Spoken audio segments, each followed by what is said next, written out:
Very hearty welcome. Hello. A very hearty welcome to all of you on behalf of the Department of History, the University of Burdwan, in this 6th Jagadish Narayan Sarkar Memorial Lecture. Our department has been organizing this lecture after every 2 years, ever since 2003. We were almost ready to organize it in the year 2020 on 24th March. But unfortunately, due to intervention of COVID pandemic and consequent declaration of lockdown, we could not organize it. Now that things are normal and everything is limping back to its usual best, we have decided to organize this memorial lecture today. We are extremely grateful to our Honorable Vice Chancellor Sir, Professor Nimai Chandra Shaha, our Honorable Pro Vice Chancellor, Professor Ashish Kumar Pandigrahi, respected Registrar, Sujit Kumar Chaudhary and others for extending their kind cooperation in organizing this lecture. Their courage, support and generosity have helped us in many ways in organizing this lecture in all these years. Well, we have some eminent historians as well as erudite scholars among the ranks of our distinguished speakers, such as Professor Irfan Habib, Professor Sabyasachi Bhattacharya, Professor Aditya Mukherjee, Atluri Murali, Professor Tanika Sarkar and Professor Chittabrata Palit, who had delivered their valuable addresses in the endowment lectures, memorial lecture in the past. Today, we have with us one of the famous professors of our country, Professor Amit Dey, Asutosh Professor of Medieval and Modern Indian History, the University of Calcutta. I am sure we are going to be enlightened and enthralled by his erudition and speech. I once again thank you all and offer my hearty welcome for remaining present in this hall. Thank you so much. May I now call our dignitaries, our Honorable Pro Vice Chancellor, Professor Ashish Pandigrahi, Professor Dr. Aparajita Dhar, Professor Amit Dey, Pradeep Sarkar, and others on the dais.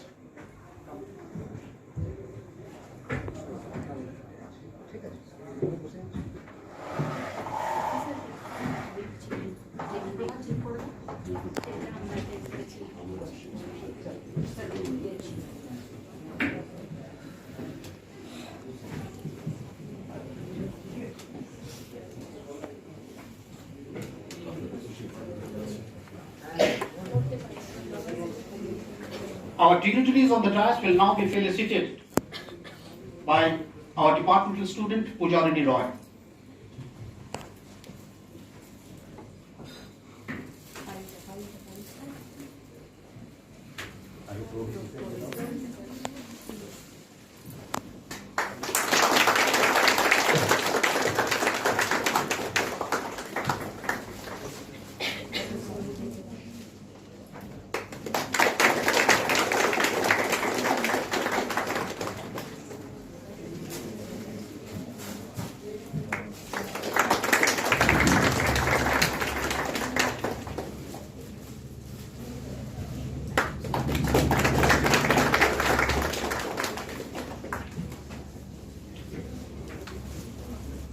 Our program will now be formally inaugurated by watering the plant.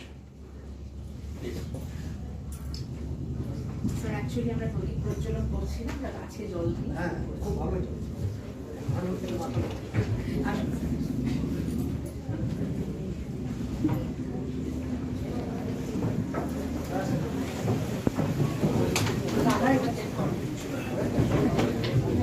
ঠিক আছে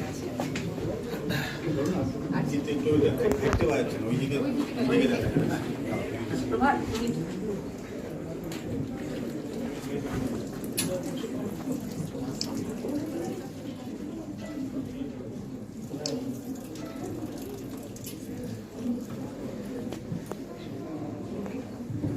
হাত খালি দাও।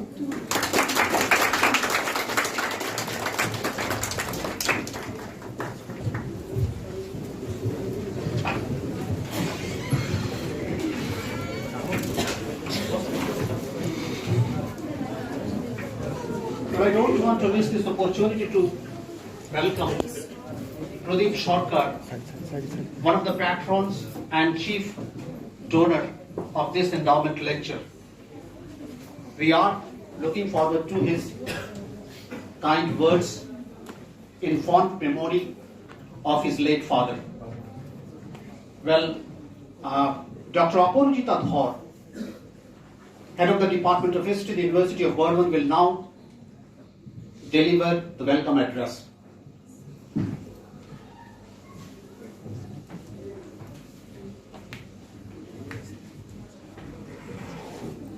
Thank you, Pradipta. Very good afternoon to the respected audience and the august gathering. Well, before I extend an official and heartfelt welcome to all the esteemed guests and dignitaries present on this auspicious occasion, I would like to say a few words regarding the obstacles that we had faced or had to encounter in the process of making this lecture. This sixth Professor Jagadish Narayan Sarkar Memorial Lecture was supposed to be held on March 24th, 2020.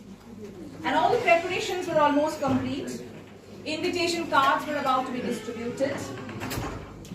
The banner was held in front of the gate of the old humanities building. However, the advent of coronavirus and the consequent lockdown turned all our efforts futile. বাংলায় যাকে বলে সব প্রচেষ্টায় জল ঢেলে দেওয়া, আমাদের সবকিছু প্রস্তুত ছিলাম আমরা কিন্তু করতে পারিনি। I had taken charge as a head of the department on 1st June 2021 and things started getting normalized from November 2021. Since then, till today, and আজকের দিন পর্যন্ত, I have been scheduling and rescheduling dates for this seminar. I have fixed at least 2 dates earlier, 10th June and 16th September. But due to unavoidable circumstances, I could not organize, or we rather could not organize the lecture. And every time I would postpone the lecture and I would ask for a sincere apology from Professor Amit Dey. He's so nice and magnanimous a person that he would not mind. Ultimately, at last, today's date has been fixed and everything went off quite smoothly till this moment. I'm telling till this moment because the lecture has not yet begun. Anything can happen at any moment. Anyway, while organizing this memorial lecture, we did not have to face, the history department did not have to face any administrative bottleneck, and for this I extend my heartfelt gratitude to our Honorable Vice Chancellor Sir Professor Nimai Chandra Shaha, who was supposed to preside over the function but could not remain present due to his otherwise busy engagement schedule. However, we are immensely fortunate, grateful to have amidst us Professor Ashish Kumar Panigrahi, Honorable Pro Vice Chancellor Sir, the University of Burdwan. I welcome him wholeheartedly to this auspicious event. I also take this opportunity to welcome the other guests. I welcome Professor Amit Dey, the esteemed speaker of this event, and I reiterate, he has been a very, very cordial and magnanimous and nice a person all through. I welcome my esteemed colleagues, if there are any from the other departments, the college teachers, respected college teachers. I welcome my extremely sincere and dedicated research scholars, without whom this seminar could not have been organized. I also welcome the dear students from the current running semesters, the non-teaching staff and others. Last but not the least, I extend my heartfelt welcome to the esteemed colleagues of my own department, the Department of History, for the unalloyed support and cooperation that they have extended to this quote-unquote headache of the department. And I again welcome all the participants who have spared their time for us. And with these words, I end my official welcome address and request Professor Pradeep Chattopadhyay to please go ahead with the rest of the program. Welcome you all. Thank you.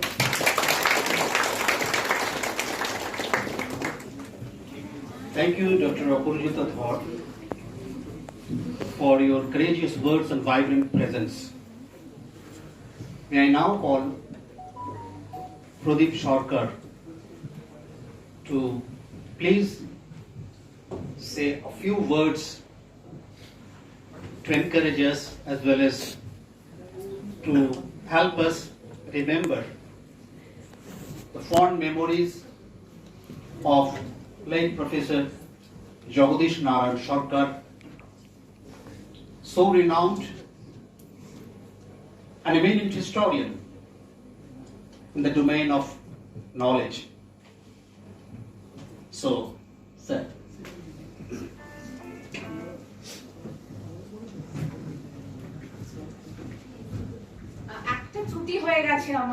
I had forgotten to officially welcome Sri Pradeep Sarkar, with whom I have had long conversations and WhatsApp messages. He was very keen on organizing this lecture. I welcome him officially. Thank you. And also his family to this program.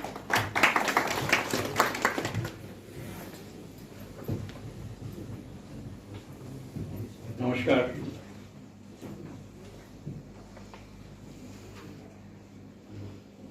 Professor Ashish Kumar Panijai, President, Professor Amit Dey, Dr. Apurjita Dhar, members of faculty, students, and others. I am profoundly grateful to the Department of History, Burdwan University, for inviting me to this memorial lecture today in honor of my father, Professor Jagadish Narayan Sarkar, who passed away just 31 years ago on 16th of November 1991. This program, as Dr. Dhar mentioned and Dr. Pradeep Chattopadhyay also mentioned,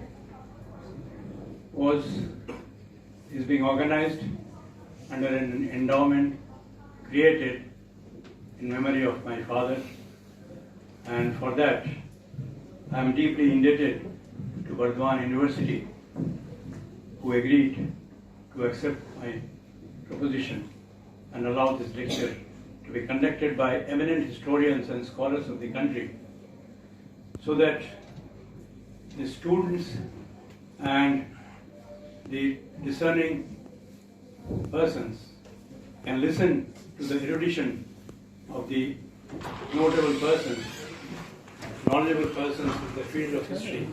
It's a highly critical and analytical subject, as many would know, and derive benefit from their lecture. My father, as some of you may be aware, was born, this endowment lecture was created by in Burdwan University, because the Burdwan is the birthplace of my father. He was born in the year 1907 in this city of Burdwan.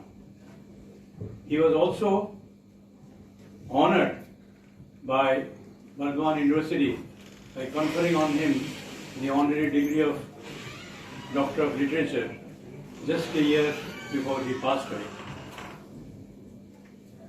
That he is, I am using the word is, he remains one of the most knowledgeable and proficient person in the area of medieval history. Today's lecture could not have been, the fact that Professor Amit Dey, another scholar of medieval Indian history, is delivering this lecture today. It can't be a better image to my father than this.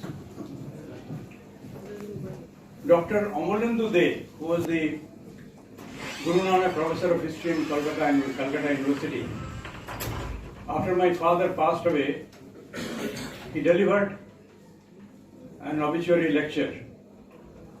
I'm mentioning this just to tell you something that people in the world of history refer to my father as well.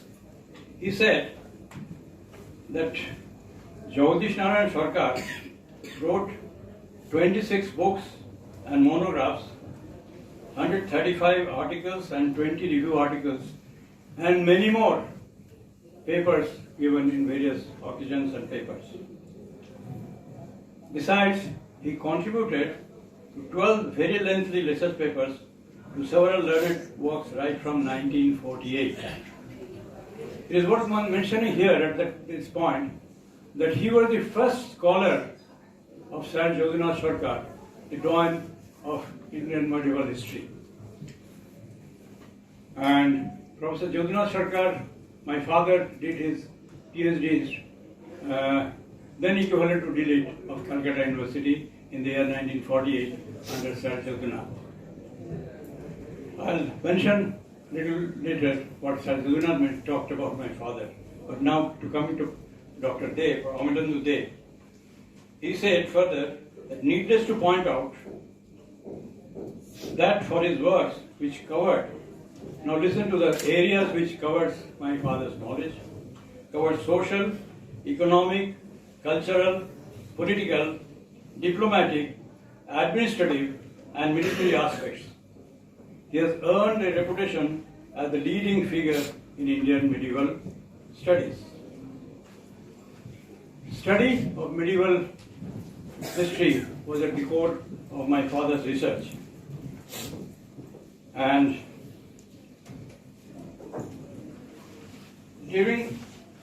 I will now mention a few points about my personal relationship with my father and as a son, not as a student of history, as a son I can mention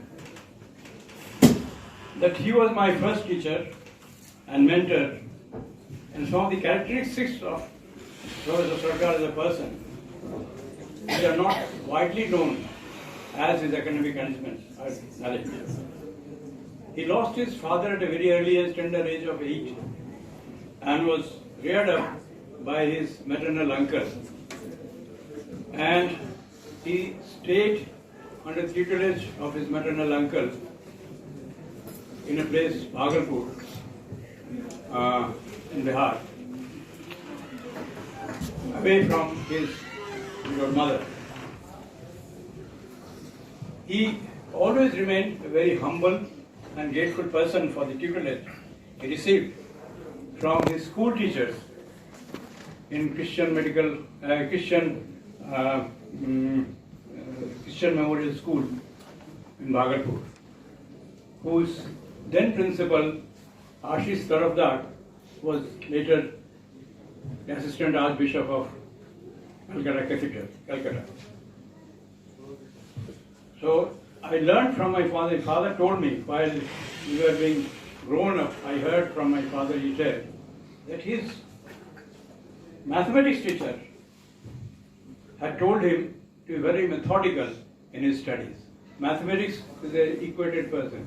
And even at that very ripe age, he remembered the history, the learning in mathematics, physics, and various sciences he learned as a school child. He remembered every word of it. His command over English language was phenomenal.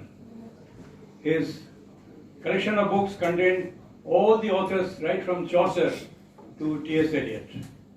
And he had read extensively in English literature, Bengali literature. He was a renowned singer of Rabindra Sangit, Dijendra Sangit, Odur Prasad and others. I remember as a child, my father had taken me once to Calcutta Cathedral, St. Paul's Cathedral in Kolkata, where the tablet of his first principal, or his principal, Reverend Sarkar, was here in the prayer hall in the cathedral to pay obeisance. Two teachers, notable teachers of history, Dr. Subhajit Sarkar and Dr. Jagadish Sarkar, had taught in Patna. And my father had studied in Patna College and Patna University. He did his master's in Patna University.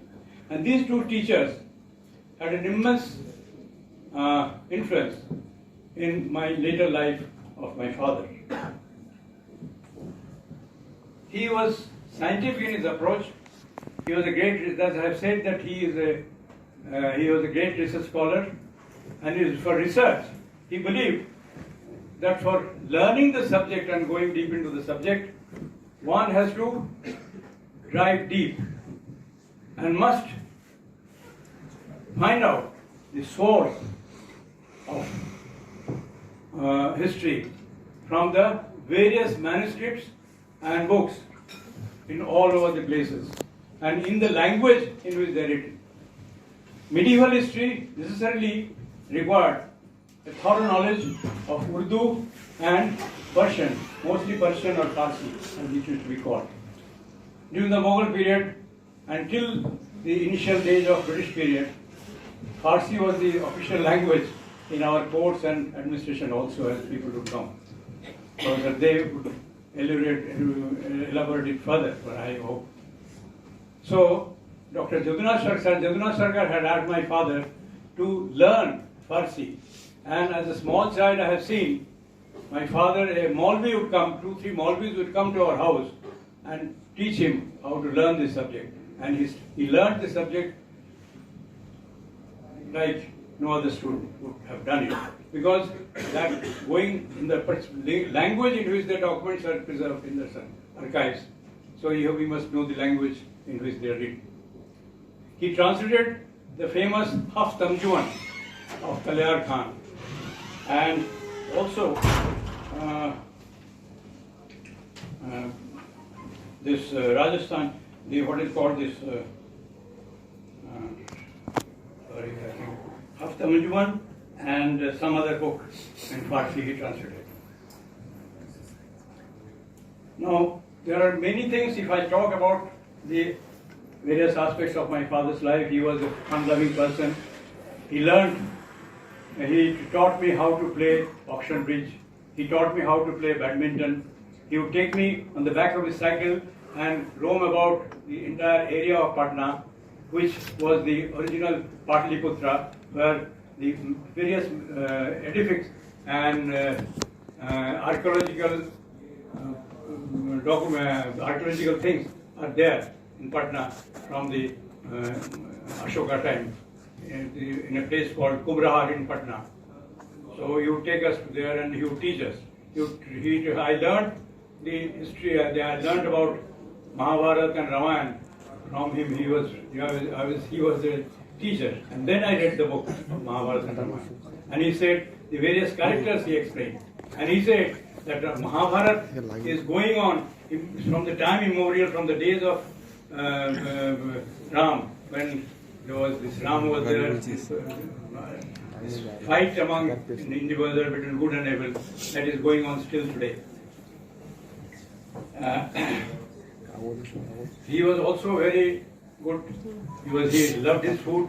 Was also a culinary expert. He would cook good food, including biryanis. He would cook himself, and he was also very fond of small games.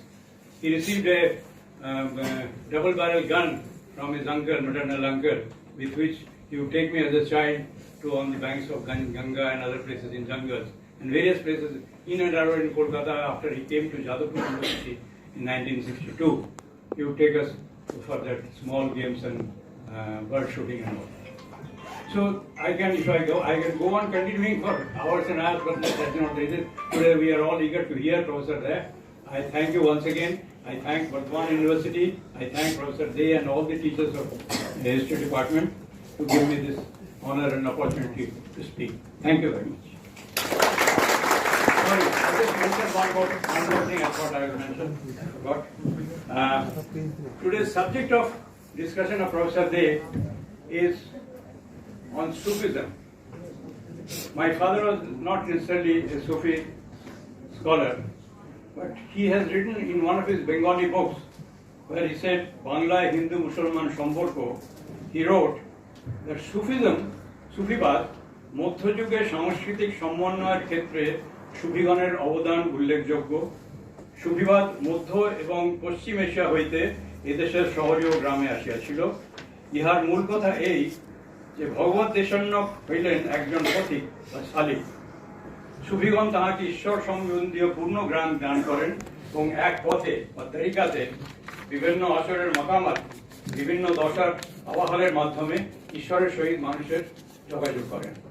এই Sufism বিষয়ে professor দে বলবেন, কিন্তু এটা আমরা সবাই জানি যে Sufism আমাদের দেশে কালচার এবং সংস্কৃতিতে খুব গভীরভাবে তার ছায়া এবং তার রেখে গেছে, ভাবমূর্তি রেখে গেছে।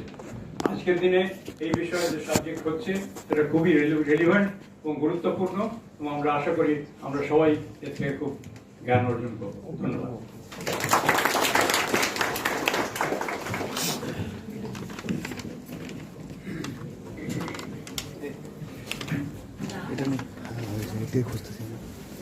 Thank you, Sarkar, for your brilliant exposition on your father, as well as renowned historian, late Professor Jagadish Narayan Sarkar. We have come to know Professor Jagadish Narayan Sarkar both as a person as well as historian. His words are invaluable for us in many sense.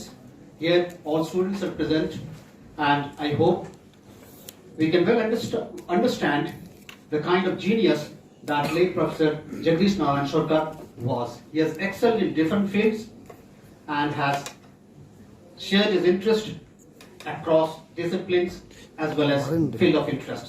So thank you once again. I would now like to invite Professor Amit Dey, Ashutosh, Professor of Medieval and Modern Indian History, the University of Calcutta, to deliver a few words in this inaugural session.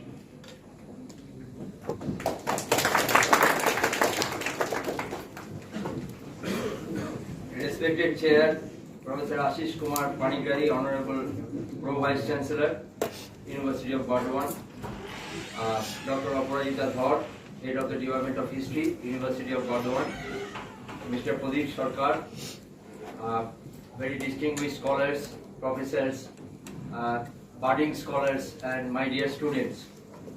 Sometimes I could be bilingual, particularly there's a scope to be a little bit informal in the inaugural session. Pradeep Babu asked me that whether I will share my experience regarding my early interaction with Professor Jagadish Narayan Sarkar. Since I knew him from the early 1970s, I thought that it would be a good idea to say a few words about Professor Jagadish Narayan Sarkar. That would be my way of showing my respect to Professor Sarkar. We used, myself and my sister used to call him Jagadish Dadu, not Jetu. Why not Jetu? He was 15 years senior to my father. Nowadays, if someone is 15 years senior to you, you would definitively call him Jetu.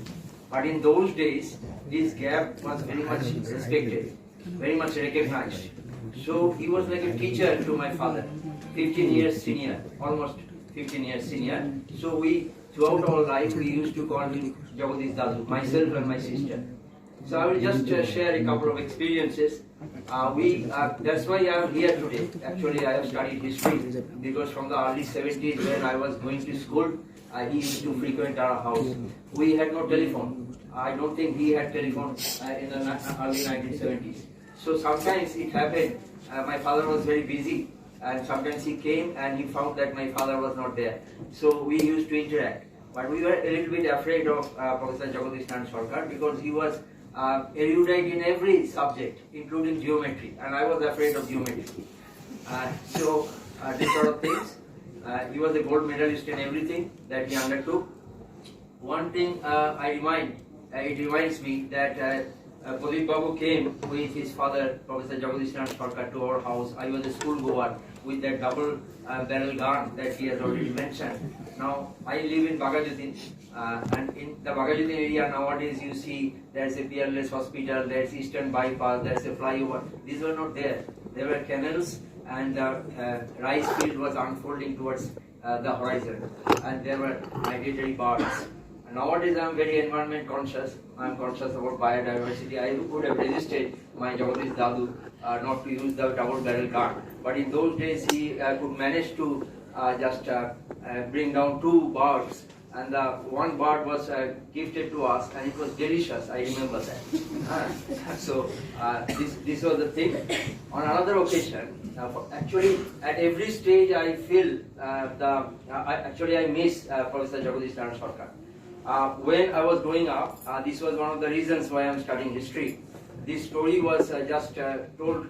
He told this story that when he passed MA with a gold medal from Patna. Patna school was very famous in those days, like Srivastav, like Hasan Askari, like Professor Jagadish Sarkar, Kanungo, Sir Judunath Sarkar. They flourished in Patna. Even Raja Rammohn Roy studied in Patna. His father sent Raja Rammohn Roy to learn Arabic and Persian in Patna. That Patna and today's Patna, they are not same. So you will understand the significance of Patna. When he got a gold medal, he went to Professor Judunath Sarkar. Professor Judunath Sarkar was an Indian Ramke. He would not waste time. He just opened his door a little bit. Oh Jagadish, I have heard that you have done massively well in your master's exam. Congratulations. Then he said, sir, I have come here to carry out my PhD research under your supervision. He said, okay, that's fine. Do you know Persian? He said, no, sir. So go and learn it and come back. I will definitely supervise you. So he went back, learned Persian, came back after 2 years, and he was supervised as the first PhD scholar of Sir Judunath Sarkar. So these are some of the things I can share. He was a polyglot. আমি ছাত্রদের সামনে তাই জন্য ছাত্রছাত্রীদের সামনে এই উপদেশ দেব ভাষা শেখা দরকার. Not only your mother tongue, you should learn English, you should learn classical languages, and if possible some European languages. Statistically দেখা যায় যারা যত ভাষা শেখে তাদের employability বাড়ে, লাইফে তারা এগিয়ে যায়. Professor Jagadish Sarkar was one such example. Judunath Sarkar was also a polyglot person. Was also like Professor Jagadish Sarkar. Judunath Sarkar was also interested in literature. So you have to be interested in various aspects of life to emerge as better human beings. That was the message we received from Professor Jagadish Sarkar. Actually, he wrote a very famous book, as mentioned by Pradip Babu, that is Islam in Bengal. So that was my entry point so far as my 3 decades of research on Islam and Islamic mysticism is concerned. So selecting this topic on behalf of the history department, I am extremely grateful to Burdwan University and the history department. I am not particularly mentioning the names. Many scholars at different points of time interacted with me, incentivized me to share my views on Sufism. This is a very relevant topic. I will have the opportunity to discuss that when I speak. And so this is my entry point. Jagadish Babu's book. And when I became a teacher in Kollani for 11 years, I was teaching there. I used to go to the library. I found Jagadish Babu's books like Mughal polity, Islam in Bengal, Mughal economy, and various other books. When I used to go to during my off days to the Ramakrishna Mission library, he was a self-effacing person. But his scholarship was demonstrated by his prolificity that was demonstrated in the catalogs. As mentioned by Pradip Babu, I found some 26 books was enough to immerse me in the ocean of knowledge. So this was my interactions with Jagadish Babu when he was alive and when he was not. But it is a continuous engagement which I cherish very much, and I shall continue to cherish. So when shall I continue or just shall I? Yes. But thank you for giving me this opportunity, Pradip Babu, and everyone here to share my very emotional and personal experiences with my Jagadish Dadu.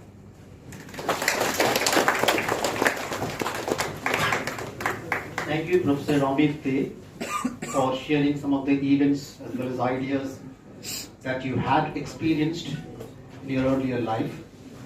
Well, may I now request our Honorable Pro Vice Chancellor, Professor Ashish Kumar Panigrahi, to say a few words on this occasion.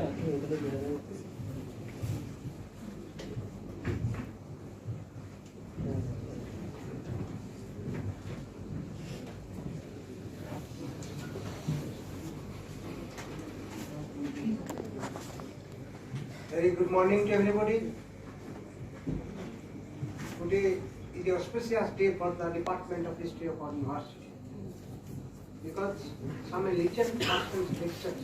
Today is the 6th memorial lecture of Professor Jagadish Narayan Sarkar is going to be held here today. And in this inaugural session, we are present here to discuss about the legend contributions of Professor Jagadish Narayan Sarkar. Before saying something, today I am very much delighted to be invited by the Department of History of our university, especially the head Department of History, Dr. Prof. and other faculty members present here of the History Department, Professor Chinta Datta, Professor Pradip Chattopadhyay, Dr. Alavika Roy, Dr. Lalit Krishna Kumar, Dr. Vinita Sarkar, Dr. Rajashri Chakraborty, and the research scholars, students, and staffs of this department, as well as other dignitaries, especially our university officers, senior faculty of science, Dr. Subhajit, and some college principals, especially I am seeing in front of me Dr. Gaurishankar Bandyopadhyay, Samsundar College principal, and other respected dignitaries, and today's magnetic attraction speaker, Professor Amit Dey. Merit Professor Amit Dey, the Ashutosh Professor of Medieval and Modern Indian History of Calcutta University. We are welcome you, sir, in our History Department as well as on behalf of the University of Burdwan.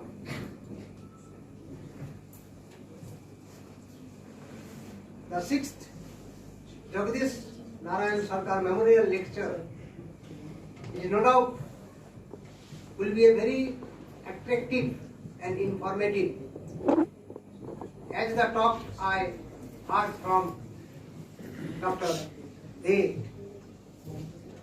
So we have to wait to listen the lecture.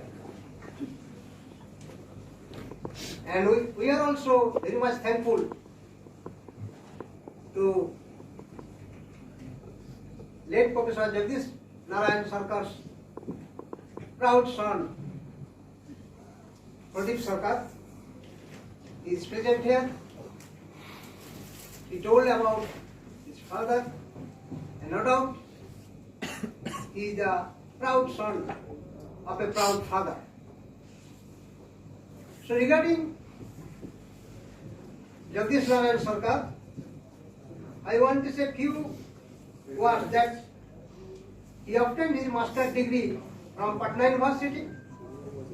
Then he served as a member of Bihar Education Service for nearly 3 decades, and then spent 10 years in Jagadish University as a teacher and 3 years as UGC professor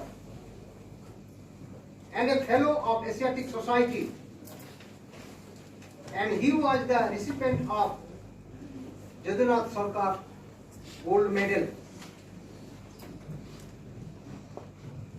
the professor and director of the Institute of Islamic Culture. He joined as a professor and director of the Institute of Islamic Culture and Civilization. Because so far of my knowledge, he wrote different type of medieval and modern histories on Muslim rules in India and other part of the world.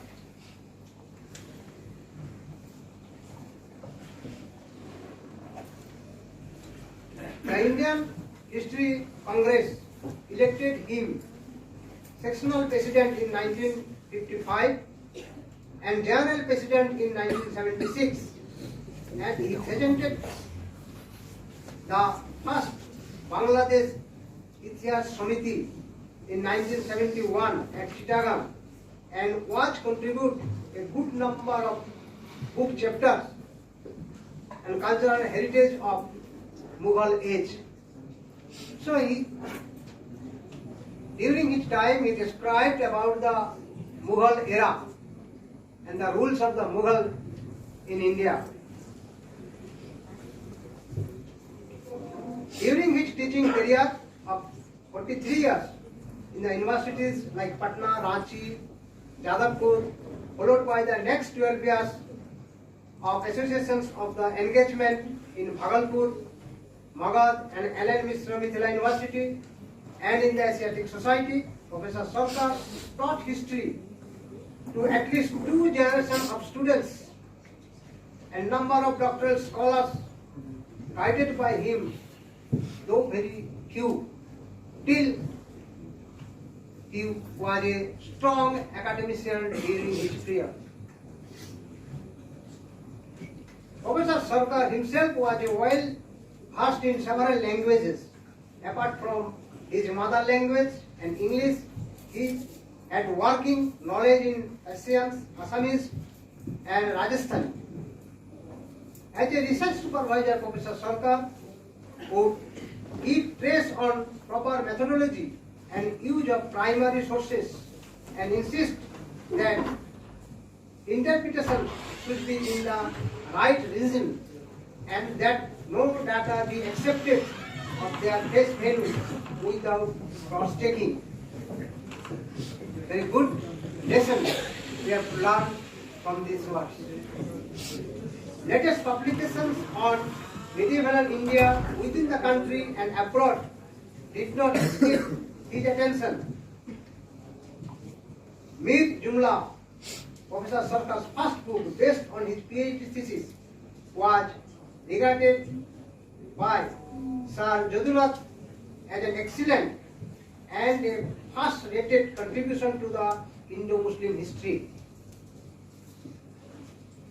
To quote, Sir Jagadish told that the present author has used the microscope, very fantastic one, used the microscope where I had to apply the telescope to know the depth of the history. And in addition, he has dealt with many things not at all touched in my work on Aurangzeb. Jagadish Narayan showed that Mir Jumla was the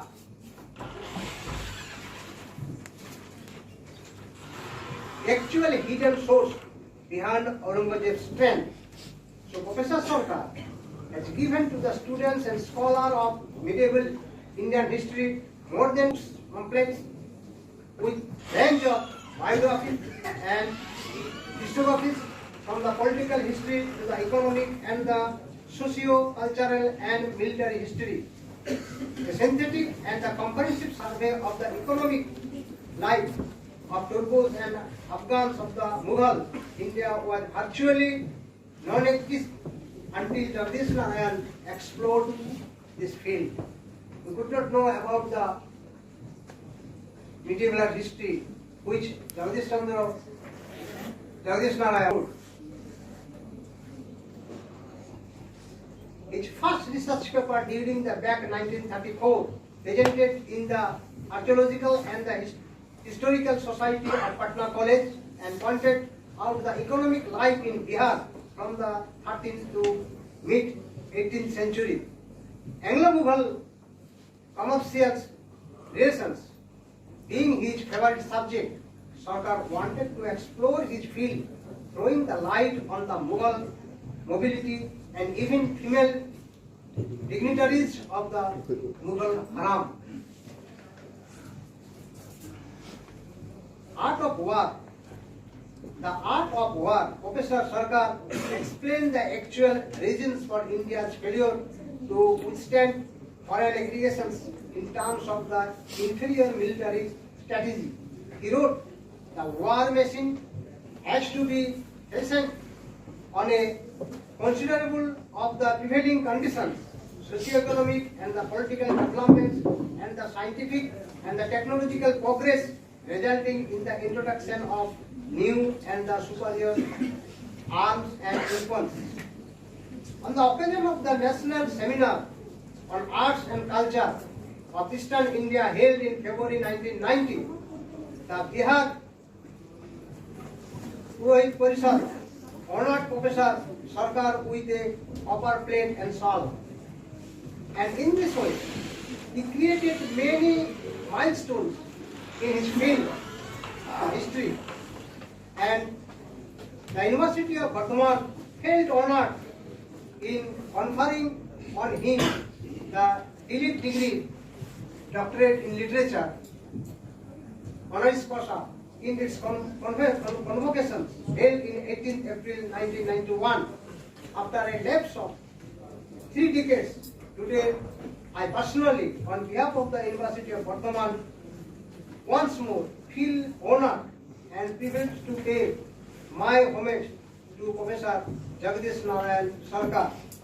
So, in these few words, it is clear that Professor Jagadish Narayan Sarkar was a renowned person during his time, because we know history is a very important subject, whether it is science or arts. But I think history is science as well as arts, because history means to know something, to incur some new things, and science means to invention of something, some new thing. So history and science perhaps are the same coin on the both sides. So I think the importance of history cannot be ignored. With these few words, I conclude my lecture and thank you to all. And again, I am to say that I inaugurate this 6th Jagadish Narayan Sarkar Memorial Lecture in absence of our Honorable Vice Chancellor, Professor Narayan. Thank you to all.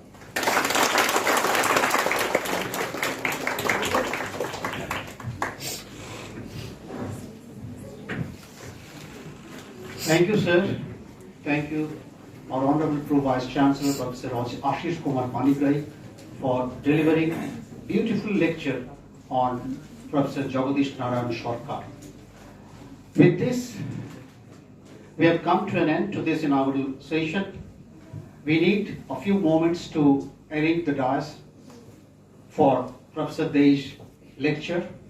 By that, we can well use this time. We cannot let our students to go out, but of course, if they want to avail tea, it's parked outside. So, we will be back in a few minutes.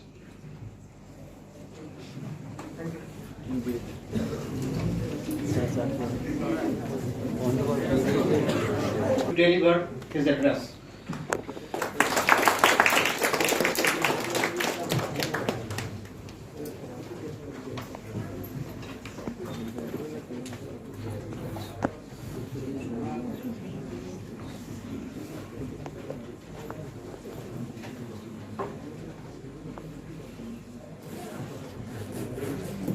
Respected Professor Ashish Kumar Panigrahi, Honorable Pro Vice Chancellor, University of Burdwan, Dr. Aparajita Dhar, Professor Ashita Kumar Datta, and my very dear senior colleagues of the History Department, University of Burdwan. University of Burdwan tried to invite me and engage me for the last 2 years, and because of the COVID, it had been a delayed visit.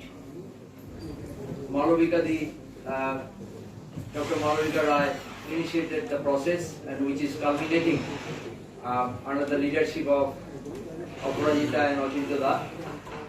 And I have friendship with all the faculty members of the history department. There are budding scholars, distinguished guests. Pradip Babu is here, family members of my Jagadish Dadu, they are present. My dear students are also here.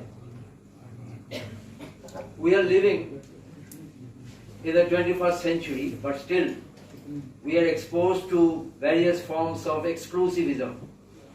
I'll be bilingual as I share my experiences regarding Sufism, but if you feel free to ask questions later on during the interactive session, if any, in the Bengali language or Urdu or Hindi, you are most welcome, no problem. But because of the time constraint, I will be mainly gravitating towards one language, English language, to be a little bit formal. But during the interactive session, I can dare to be informal.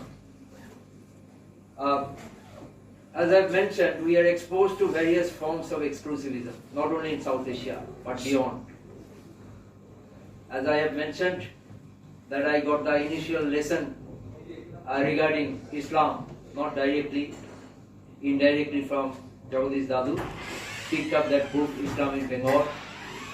Culminating point of that engagement is today probably, when I am showing my respect to Jagadish Dadu by sharing my views on Sufism. But I did not realize during my school days that one day I will be carrying out my research on such a topic. Now, as Pradip Babu has again and again mentioned, and my predecessors has mentioned, particularly Professor Ashish Kumar Panigrahi has also mentioned, that one uniqueness of Professor Jagadish Narayan Sarkar is an interpretative approach to facts, interpretative approach to events. It is of course coupled by reliance on original sources, mainly available in Persian. If you have to reconstruct India's past, you cannot tell. Raja Rammohn Roy also had to master the Persian language, which was the official language for a long time. Now, I think it will be meaningful if I just say something about the historiographical aspect regarding our interest in Sufism. Keno amra Sufism e agrohi holam, eta ekটু জানা দরকার. Why? What is the significance of our interest in Sufism? What is the relevance of our continued interest in Sufism in the 21st century? Actually, in the late 18th and in the 19th century, interest in Sufism had been shown by Atlantic scholars. Why? Very interesting. They are not Indian, they are Atlantic scholars, particularly Germany, France, England. They showed interest in Sufism. Remember, Sufism is based on monotheism, but the symbols a Sufi would use would carry dual meanings always. আমার এখানে এত experiment করার জায়গা নেই। কল্পনা করুন একটা Mevlevi দারবিশ anti clockwise dance করছে। কেন অ্যান্টি ক্লকওয়াইজ ইন্টারেক্টিভ সেশনে আমরা আলোচনা করতে পারি, কেন ক্লকওয়াইজ নয়? একটা ইলংগেটেড টারবান পরে আছে, wearing an elongated turban. That elongated turban resembles a tomb on a grave, একটা সৌধের মতো। Now, in a grave, the deceased body of a Sufi is lying there, buried underneath the grave. But what is buried under the turban, tomb-like turban? That is your ego, nafs, ego. If you don't bury your ego, you cannot celebrate ishq or love. So if you bury your ego, what is left? Love, ishq. So this is Sufism. Now the Atlantic scholars encountered two types of turbans. As I have mentioned, though it's based on monotheism, symbols Sufis would be using would carry dual meaning always. One is the turban of the Turkish army, not acceptable to the Europeans. Why, you know? But another turban was mystical turban used by the Sufis. So these were the terms that were circulated in Europe to incentivize the young population, talented population to explore the Orient. Terra australis incognita, Latin term. Territory, terra australis, east, incognita, unknown. Unknown land of the east has to be explored. Let us explore it through exploring Sufism. Let us interpret the meaning of the turban, symbolic meaning of the turban. So this is a process of incentivizing the young scholars of the Atlantic world. This was happening in the 18th and throughout 19th centuries. We shall discuss later on, this focus shifted from the Atlantic world to the transatlantic world, that is American world. Was there any difference when you see this shift from Europe to America regarding interest in Sufism? You may ask me this question, were the white people only people who showed interest in Sufism? What about the Indian intervention? Definitively. As E.H. Carr, many of you have read the book of E.H. Carr, What is History? He says that a historian is not an island. Historian is massively influenced by his surroundings, by contemporary events. One such event was our struggle against colonialism, nationalist movement. Under such circumstances, many great historians like mentioned by Pradip Babu, I am not focusing much on that because there is a time constraint. They focused on the Sufis and the Bhakti saints, because by focusing on the Bhakti saints and the Sufi saints, it was easier for the Indian historians, nationalist historians, to confirm that Indian civilization was based on composite culture, unity, pluralism, eclectic traditions, and not two-nation theory, not divide and rule policy. And Gandhi was also influenced by Sufism. I don't have the time to discuss that, but very interesting how Gandhi was studying Sufism. So no, I am not saying that only the European scholars or the Americans have shown interest in Sufism. Indians were showing that. And later on, the Marxist scholars also showed interest in Sufism, because they also are opposed to two-nation theory and the vivisection or further Balkanization of South Asia. But there is a point that you should take note of, that both the nationalist and Marxist historians, they simplified the process, that they say that Sufis invariably, inevitably emphasized the harmonizing aspect of Indian culture, syncretizing aspect of Indian culture. This was continuing up to the 1960s, but a major shift would happen, as I have shown you there, in the 1970s. What happened in the 1970s, that this position taken by the nationalist and Marxist historians had been discarded by later historians, and their approach was more critical towards Sufism, particularly towards the syncretizing or harmonizing aspect of Sufism. Because till the 1960s, India was a nascent nation, not very much confident about its existence in the community of nations. But in the 1970s, with the gathering momentum in the 5-year plans, with the success in foreign policies, including significant success against a neighboring country in the warfare, Indian historians could afford to be a little bit critical about its past, about Sufism. So now, they are not simplifying, not only saying that Sufism was an integral part of our syncretizing or harmonizing process. They are saying Sufi movement could be heterogeneous, complex, multifaceted. Some Sufis can be inclined towards liberalism, some Sufis can be flourishing in the fringes of scriptural fundamentalism. This is very much important for us to understand. So, from homogenization or homogeneity to heterogeneity, a major shift could take place so far as our interest, our research in Sufism is concerned. One interesting aspect is that initially research on Sufism, look at Aligarh, were being carried out by central universities. Fund was very minimal. Pradip Babu will accept, my father would accept, fund was very minimal in those days. I'm not speaking about in terms of the magnitude of funds, but I'm speaking about the focus fixed by the central government. That is, if you can prove that Indian civilization is based on harmony, on syncretism and not on two-nation theory, not on exclusivism, your research will have the prospect of getting sustained in the next academic or financial year.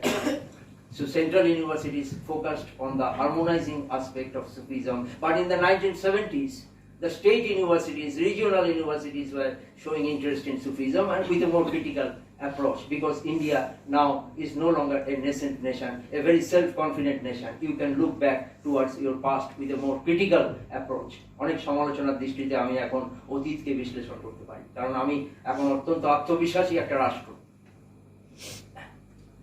So, if you look at the names or titles of books, they are carefully followed. One of the greatest scholars on Sufism in South Asia, nationalist, Sayyid Athar Abbas Rizvi. Title of the book, A History of Sufism in India. And other scholars like Habib, Muhammad Habib, father of Irfan Habib. And then Nizami, Khalik Ahmed Nizami, also from Aligarh Central University. India is common in their books. Rizvi's another book, Wonder That Was India, Volume 2. India is there. You will find that in other books. I am not wasting time on that. But in the 1970s, look at the book titles. Very important. India is often missing, or the term India is dropped. Regions are emerging. In 1978, transatlantic scholar, in support of my hypothesis, I am saying that Richard Maxwell Eaton from Arizona University, USA. His book title, India is Missing. Sufis of Bijapur. Bijapur is a region. Bengali scholars, Professor Jagadish Sarkar, Islam in Bengal, India is missing. Other scholars also, I am not mentioning Enamul Haq and others, Abdul Karim, many other scholars. India is missing. Bengal is emerging. Somewhere Bijapur is emerging. Somewhere you see Richard Eaton's another book, another milestone, early 1990s, Rise of Islam and the Bengal Frontier. So he is moving from Bijapur to Bengal, region to region. All India perspective was there, but the regions with all its complexities, diversity, had been explored by researchers. So this is a significant shift. And the concept regarding this syncretizing aspect of Sufism, harmonizing aspect of Sufism, had been criticized. Said that Sufis could be heterogeneous. And in support of my hypothesis, in the next slide, we shall show that. So, terms like syncretism was there. They are not denying that syncretism was absent. They are saying syncretism was there, but other dimensions should be taken into consideration when you study Sufism. For example, I have mentioned in the last line, historians are becoming comfortable with such terms. Not only syncretism, not only harmony, not only inclusivism, not only eclectic tradition, pluralistic tradition, etc. There was an element of competitive spirituality resonated in the activities and rituals of Sufism. প্রতিযোগিতামূলক আধ্যাত্মিকতা. This is common in every religious practice.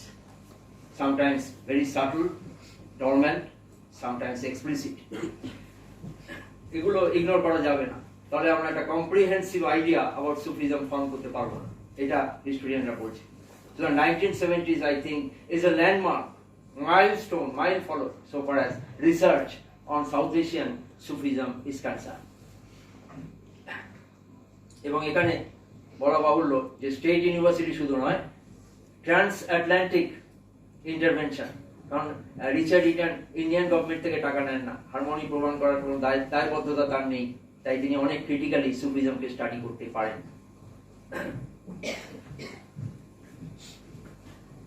আমাদের বক্তব্যের সমর্থনে আমরা এই সিলসিলাগুলোকে বলবো, যেটা আমরা আগে বলেছি। We shall be trying to understand the different Sufi silsilahs or orders to confirm that Sufism was characterized by heterogeneity, complexity. It was not always pluralistic, harmonious, syncretistic, etc. Chishtiya, there is another shift which we noticed from the 1970s. Earlier historians, nationalists and Marxists, were exclusively focusing upon the Chistis. Why? Because the Chistis were very much close to the Mughals. Chistis were very much close to the Mughals. So Chistis were over-researched. All India perspective was overemphasized. But my humble submission is that Chistis, definitely they had a contribution, I don't deny that. There's no denial of the fact that the Chistis massively contributed to our cultural efflorescence. Damadam Maskanandar, Alida Pahla number. You cannot understand our culture, evolution of our music, if you exclude the Chistis. Even the Bauls trace their genealogical origin from the Chistis, and Bauls are known for their musical performances. The folk singers of the Bengal countryside, the folk singers of Punjabi countryside as well. And I am giving you an universalist approach to research. I am not confining to a particular area. I am not confining to a particular theory. I am saying that what is possible when you carry out your research on Sufism. What do you understand about India? Great historians, Bailey and others, they have found life, vibration in the rulers, townsmen and bazaars. Majority of the people of India still today, they are domiciled in the countryside. What about the countryside? 18th century, only you see rulers, townsmen and bazaars are vibrant. My humble submission is that there was a rural resurgence in India thanks to the intervention of the Sufis, ignored by European and Indian historians, unfortunately. Gandhi and Rabindranath Tagore understood that. That's why they wanted to go back to the villages. Rabindranath's famous novel Gora starts with a folk song inspired by Sufism. Khatar Bitor Achin Paki Kamne Ashe Ja. Baul song, inspired by Chisti Sufism. So, you have to understand, you have to identify yourself with the countryside. And Sufism is a forum which will sustain that sort of an engagement, that sort of an effort. Now, I definitely agree that Chistis made massive contributions so far as liberal dimension is concerned, so far as our culture, music is concerned. Amir Khusru, the great disciple of Nizamuddin Auliya, was a Chisti. He is considered as the doyen of Indian Qawwali. He wrote this couplet. I am just telling you, I am not a singer, don't expect that from me. Man tu shudam tu ja shudi takas nagoet padazi man digaram tu digri. Man tu shudam tu ja shudi man tan shudam tu ja shudi takas nagoet padazi man digaram tu digri. I become thou, thou become I become the body, thou God, you become the soul. After that, no one can say that we are separated. This was Bengalicized by the folk singers. Milon hobe koto dine moner manusheri shone. Anti-clockwise dance, you are getting unified, that is a fana with the Supreme Being, with God. Same thing, all the Sufi poets, whether they are writing in classical language or the vernacular, they were inspired by this core philosophy of Amir Khusru. Union, Ishq, based on Ishq. Definitely, the Chistis massively contributed there. And understand the symbols when you study social history, cultural history. Go to the Nizamuddin Auliya shrine. Nizamuddin Auliya's grave is located in the central position, and near the wall, near the periphery, you see the grave of Amir Khusru. Why? Amir Khusru was the disciple. He is the Rizwan, the gatekeeper of heaven. He is the gatekeeper for Nizamuddin Auliya, the Guru. Guru was glamorized spiritually in this way. The Guru-Shishya relationship is defined in this way, through symbols, through selection of locations in a place, sacred space. But now my humble submission is that these early scholars, nationalists, Marxists, obsessed with North India, obsessed with the Mughals, obsessed with the Chistis, well, we should spend some time, we should devote some time to carry out our research on other silsilahs, Qadri silsilah. Why Qadris are just instantly denied, dumped into the dustbin by Marxist and nationalist historians? Why? Because they are not necessarily favorably disposed towards music. But this cannot be the only criteria to evaluate one Sufi silsila. It's a very complex phenomenon. Within a particular silsila, some people can be gravitating towards liberal trends, some others could be influenced by scriptural fundamentalism. This can happen. So actually, in your textbook, even when you read in your honors course, you are just injected with this sort of a fact that Akbar invented Sulle-Kul or peace with all. This is not the case.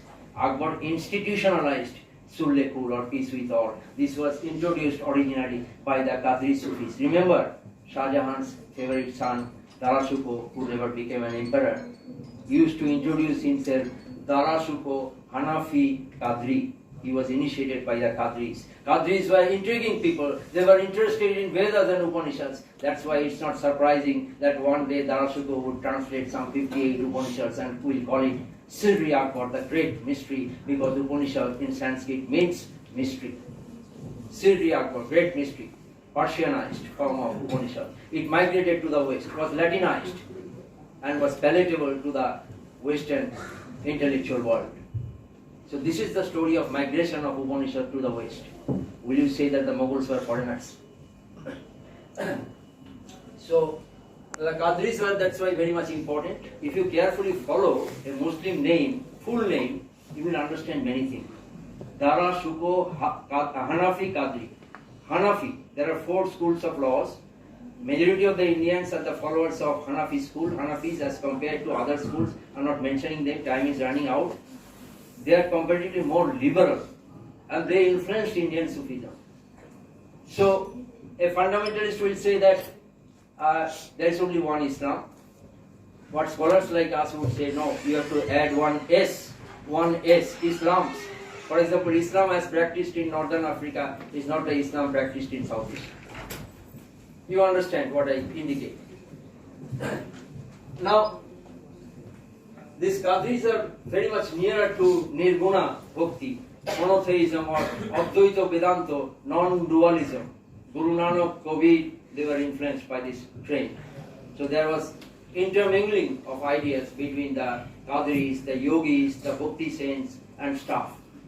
Because in the Sufi Jamaat Khanas, in the Sufi gatherings, you will find that the yogis were interacting with the Sufis. So this was an environment that was institutionalized and further elaborated in Akbarite court, where you see Sulle-Kul being practiced. That is demonstrated in Mughal paintings, as you know. I don't have to share that. And then there was another Sufi silsila, the Suravardhiya. Suravardhiyas are favorably disposed towards wealth, mal or wealth. Mal is a Persian term. This is very interesting. If you think about the evolution of terms, মধ্যযুগে যে ওয়ার্ডটা আড্ডা মানে মধ্যযুগে আড্ডা কথাটা কিন্তু খুব পজিটিভ ছিল। এখন আড্ডা বলতে আমরা নেগেটিভ বোঝাই। তখন আড্ডা যেমন বীরভূমে একটা জায়গা আছে শেখের আড্ডা। Create something very creative, something very spiritual things happening there. এইভাবে কিন্তু জিনিসটা দেখা হয়। সুতরাং এই সুরবর্তীরা মাল, এখন মালটাকে আমরা ভালোভাবে ব্যবহার করি না। তখন মাল বলতে বোঝাতো সম্পদ। They were favorably disposed towards wealth, but they were not favorably disposed towards music, but they were favorably disposed towards politics. That differentiated the Suravardis from the Chistis. So you see, you cannot homogenize Sufism. তাহলে এটাকে আপনি কিভাবে explain করবেন? তাহলে আপনাকে দেখতে হবে সুরবর্তীরা কোথায় ফ্লারিশ করেছে। এটা ভেরি ইম্পর্টেন্ট। সুরবর্তীরা ফ্লারিশ করেছে মুলতানের, আপনাকে স্ট্রাকচারগুলো দেখতে হবে। স্ট্রাকচারগুলো মেসেজ কনভে করে। মুলতানে আমার সঙ্গে এখন বোধহয় নেই, এই আমি এতে নেই, ক্যারি করছি না পেন ড্রাইভে, দেখাতে পারলে ভালো হতো, এখানে নেই। সেটা হচ্ছে মুলতানের একটা শ্রাইন, সুফি শ্রাইন, আমাকে ছবি আছে। That doesn't look like a shrine. আপনি বেঙ্গলে বিজাপুরে ওই ধরনের শ্রাইন পাবেন না। That shrine looks like a fort, like a castle, but why looks like a castle. আপনারা এটা কিন্তু বই না পড়েও বলতে পারেন, because Multani merchants were very famous. So if the Suhrawardis had to flourish in a place like Multan, they had to cater to the requirements, to the aspirations of the merchants. They had to protect the merchants when there would be invasionary army pouncing upon India through the porous northwestern frontier. you can protect your business community if you have a fort-like shrine, at least for several days. এই জিনিসটার জন্য সুতরাং সুরবার্ডীরা যে ওয়েলথকে পছন্দ করে তার প্রমাণ হচ্ছে তারা এই ধরনের ফোর্ট লাইক ক্যাসেল তৈরি করছে, কোথায়? যে কোনো জায়গায় নয়, ফ্রন্টিয়ারে, because frontier is vulnerable, frontier is porous, there can be invasion through the north western region. সুতরাং architecture is determined by economic, political, military necessities. And then there were the Naqshbandiyas. The Marxist and nationalist students outright reject the Naqshbandiyas as very conservative people. I have something to say. I have to differ. I'm sorry. Why? Like other Sufi Silsilahs, they are also very complex. In South Asia, now you may ask me this question: why the Naqshbandis had been dumped into the dustbin by nationalist and Marxist historians? Because they are opposed to music. I would say just pause for a moment. They are opposed to music only in South Asia, not elsewhere. In 2006, I was in Germany and had the opportunity, some of my German students took me to a Sama or a Qawwali festival in the evening, and I found that the Naqshbandis had organized that Sama. So, yes, in India they don't organize Sama music. They would never say, Damata Mas Kalandar Ali Da Pailana. Why they would not say that? এটা কিন্তু আমাদের ভেবে দেখতে হবে, because all the other Sufi orders trace their genealogical origin from Abu Bakr, the first caliph of Islam, who is the symbol of scriptural Islam. Sorry, yes, but the Naqshbandis are exception in the sense that they are the only Sufi of Silsila in South Asia who trace their genealogical origin from Abu Bakr, and others, I made a mistake, others from Ali. That's why Damadam Maskalandar, Ali the Pailanam. So Ali is the symbol of mystical Islam, and Ali's wife is Fatima, the beloved daughter of the Prophet. And look at the Bengal countryside. Fatima is venerated, Fatima is celebrated. Aire Meghrani, Thang Dhui Dhui Phala Pani, Bibi Fatima Khoje Pani, Allah Tui Dele Pani. You will find that veneration of Fatima. Fatima never visited India, but Indians portrayed the image of Fatima in various ways, in tune with mystical tradition.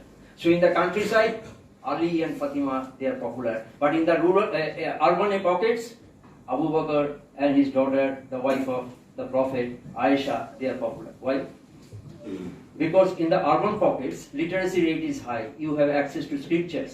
So someone who identifies himself with scriptures, scriptural Islam, would be more popular in the urban pockets. But in the countryside, where literacy rate is low, message will be conveyed orally through musical performances, through symbols. That's why folk singers are popular in the countryside. Music is popular in the countryside. Symbols are relevant in the countryside. And remember, Gandhi introduced symbols in Indian polity to mobilize the masses. I have an article elsewhere on that, Gandhi's engagement with Sufism. So there I found that this is the reason why Gandhi would reconnect himself with the masses by using symbols, emulating the Sufis, and Gandhi's mother was a Kabirpanthi who was also influenced by the Sufis.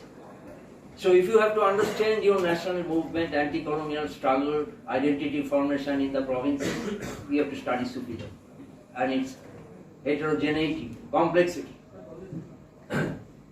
সুতরাং এই নাক্সবন্দীদের আমি দেখলাম ওখানে সামা বা মিউজিকের আসর পড়েছে, কিন্তু আপনারা হয়তো একটা প্রশ্ন করতে পারেন, এই সামা বা মিউজিকের আসরটা চিস্তিরা আমাদের এখানে যে দামাদ্দাম মাসকালান্দার আলিদা পায়লা নাম্বার বলে তার থেকে কি আলাদা? ম্যাসিভলি আলাদা।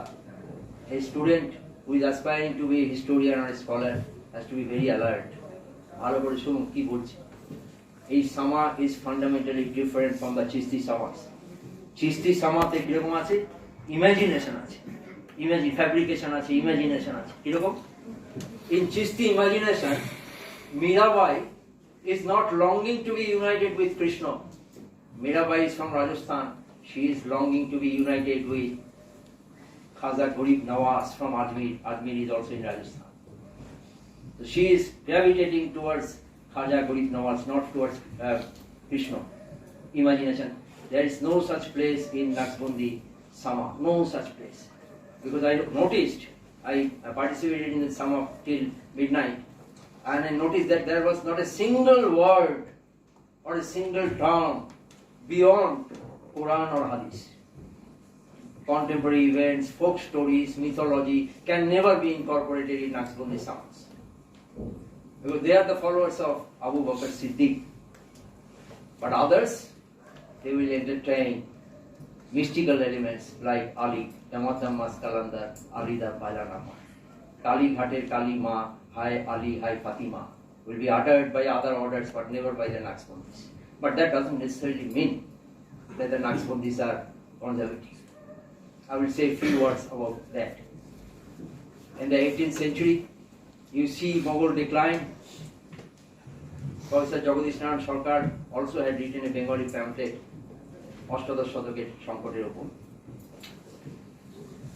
Now, in the 18th century, significantly, there was a massive shift in the attitude of the Naqshbandi Sufis.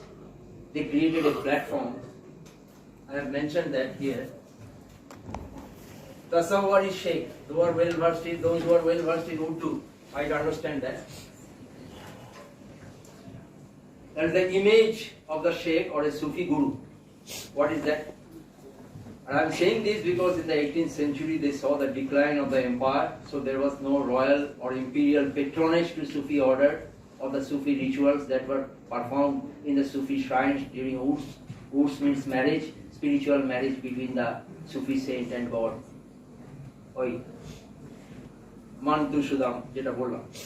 Oi, unity with God. That happens at death. So death is not the end, death is the beginning of your journey as a Salek, spiritual traveler. এই জন্য গান্ধীর হাতে একটা লাঠি থাকতো, গান্ধী ওরকম একজন traveller, spiritual traveller, geographical traveller, political traveller, very symbolic. ওই যে ডুয়াল মিনিং বলছি, সবকিছু ডুয়াল মিনিং আছে।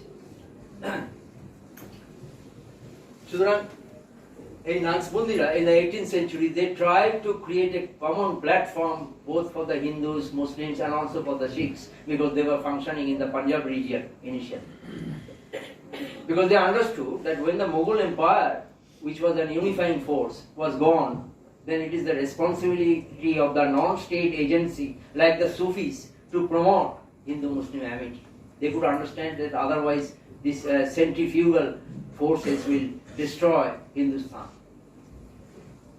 I will give you only one example because we are running short of time.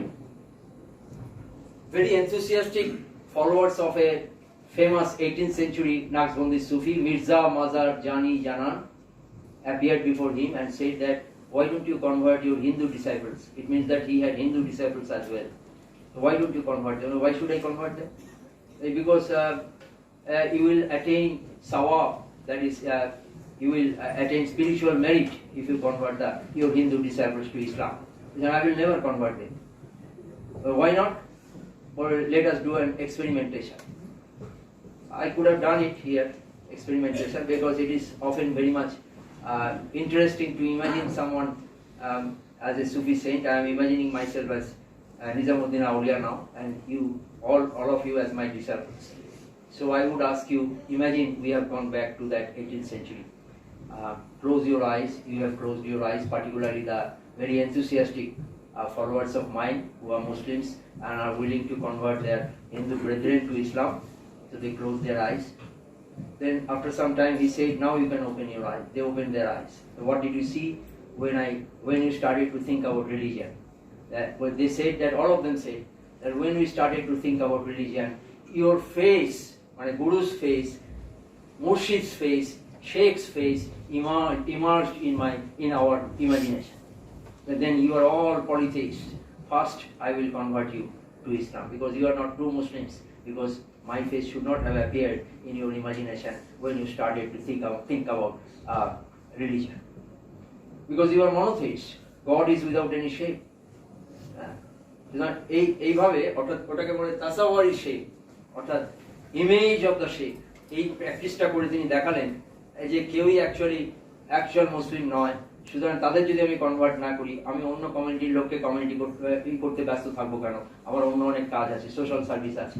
Nizamuddin আউলিয়া অনেকদিন আগে বলেছিলেন যে service to mankind is superior to 1000 নামাজ। বিবেকানন্দ সেড, তারপর লিঙ্ক, আমি একটা জায়গায় বিবেকানন্দ আর নিজামুদ্দিন আউলিয়াকে কম্পেয়ার করেছি। Vivekananda said, you will be nearer to heaven through playing football than through prayer. So playing football means you are interacting with the masses, you are interacting with the people. That is more important than offering prayer. রবীন্দ্রনাথের ধুলা মন্দির কথা মনে করতে পারে, নজরুলের কবিতা মনে করতে পারে। সুতরাং এগুলো খুব ইম্পর্টেন্ট জায়গা যেগুলো আমাদের চর্চা করার জায়গা আছে। অপরাজিতা, how much time do I have? I can have some time. 15 minutes more. Okay, thank you.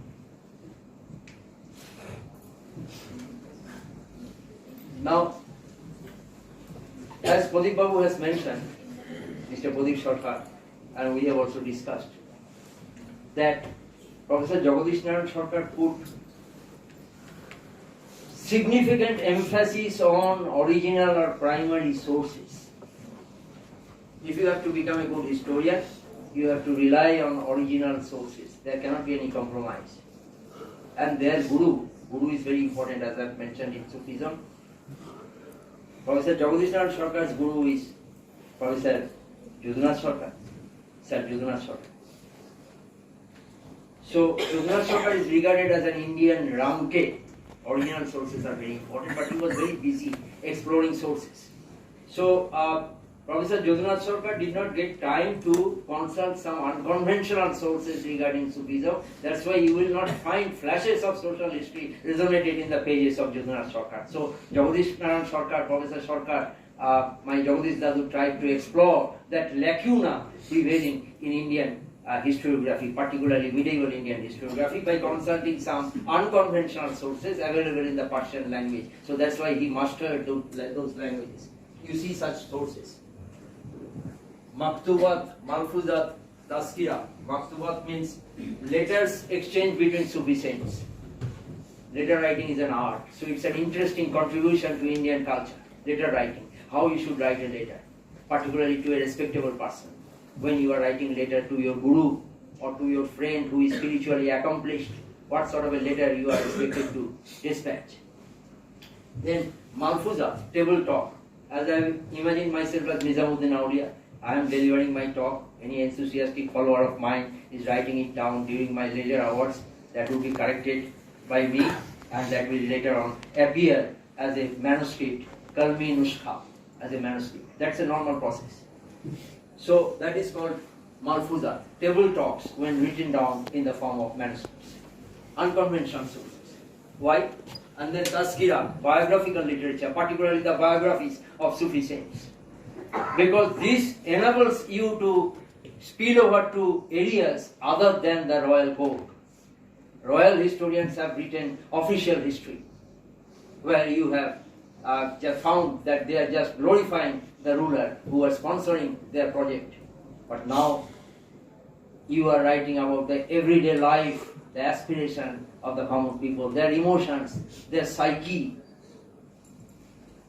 These sort of things are important. When you are in a gloomy mood, when you are just hit by a drought or a famine or a flood, then you can listen to that Damadam Maskalandar Alida Paganamba for your emotional satisfaction.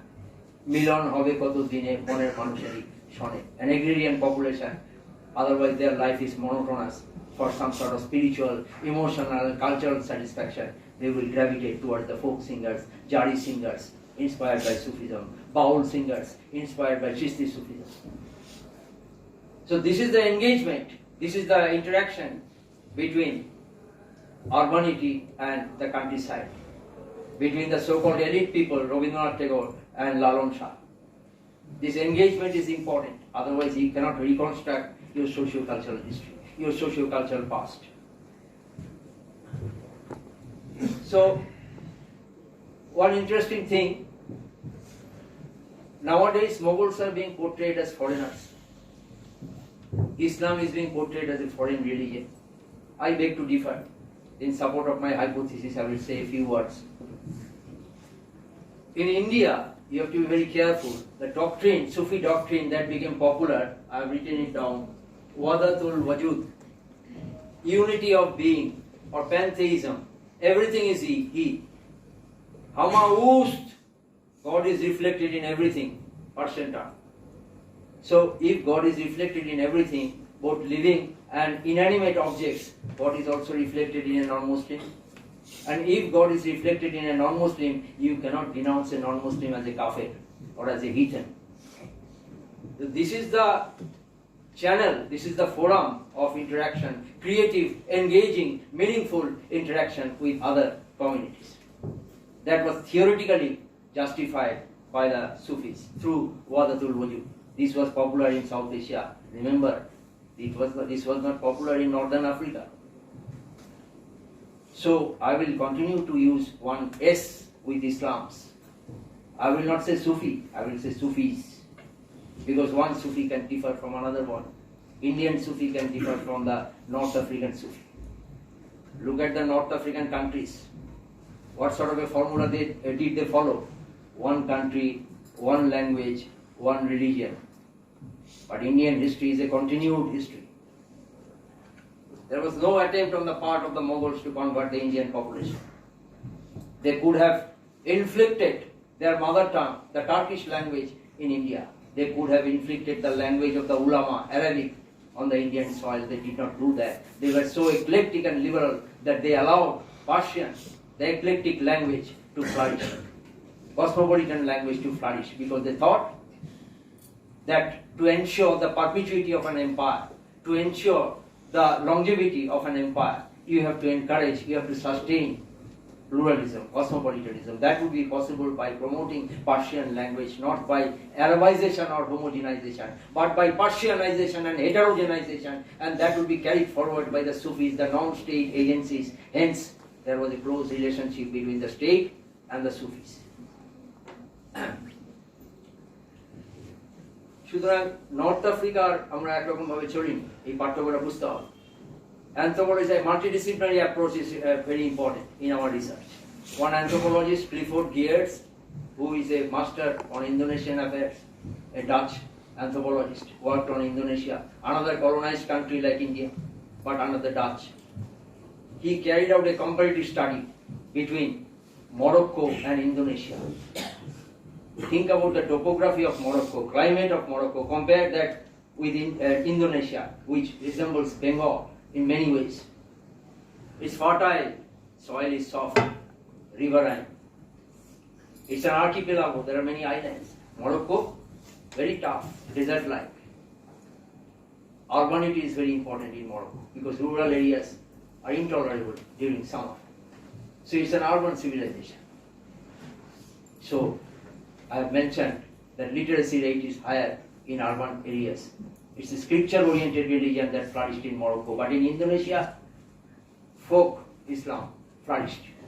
Folk Islam, like the bowls, like the jari singers, like the Sufis who will be singing Damata Maskalanda, Alida Pala number. Imagine it.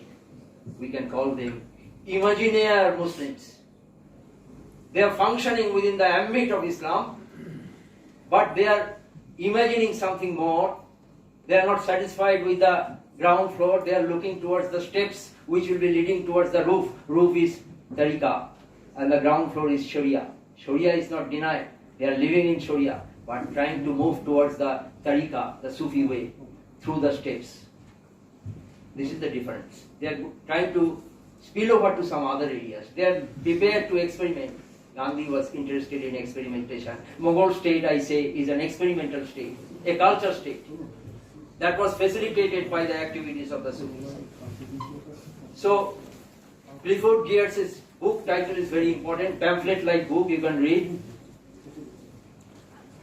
Islam Observed, Development of Religion in Morocco and Indonesia.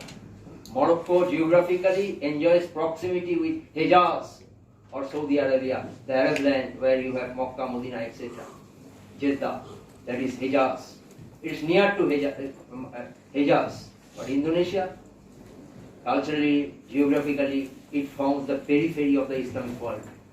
So there is scope for the imaginaires to flourish. If you sacrifice your power of imagination, known, popularized by the Sufis, Raja Rammohn Roy and Darashuko, Gandhi, Maulana Abul Kalam Azad, Rabindranath Tagore, that is ijtihad, right of the individual to interpret scriptures according to changing circumstances.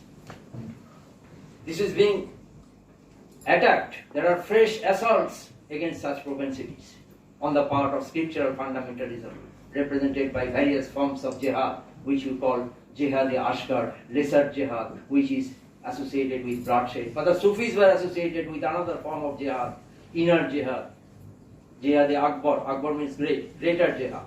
They are not concerned with bloodshed. You have to transform yourself as a good individual, as a spiritual entity, as a salik, a constant, perpetual spiritual traveler in search of truth. But there is no guarantee that you will achieve that. But you should still carry out that jihad, that struggle for spiritual perfection. So this is the difference. That's why in 2014, February, early February, you found that in Egypt some 305 Muslims were praying, but they were massacred by some other groups of Muslims. What was their fault? They actually had no fault. They had Sufi orientation.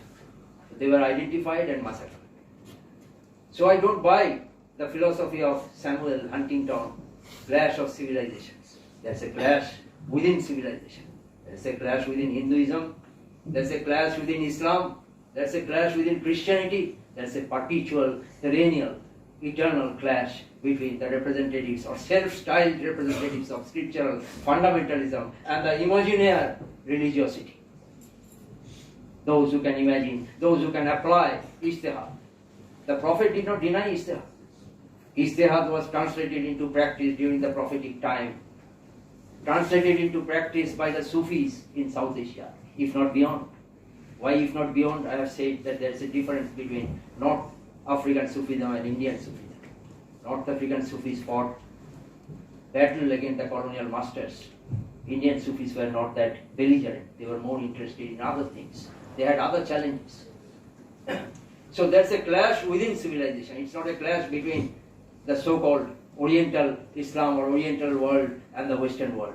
There's a clash within each and every religion. There's a clash within each and every individual, between one identity, one self, that is the conservative self, and another is the emancipatory, progressive self, inclined towards spilling over to newer areas, inclined towards carrying out experimentation. The Sufism is a cultural space. It's an experimental space. So you have given me the time to share that experimentation for a while. I thank you all very much. Thank you so much.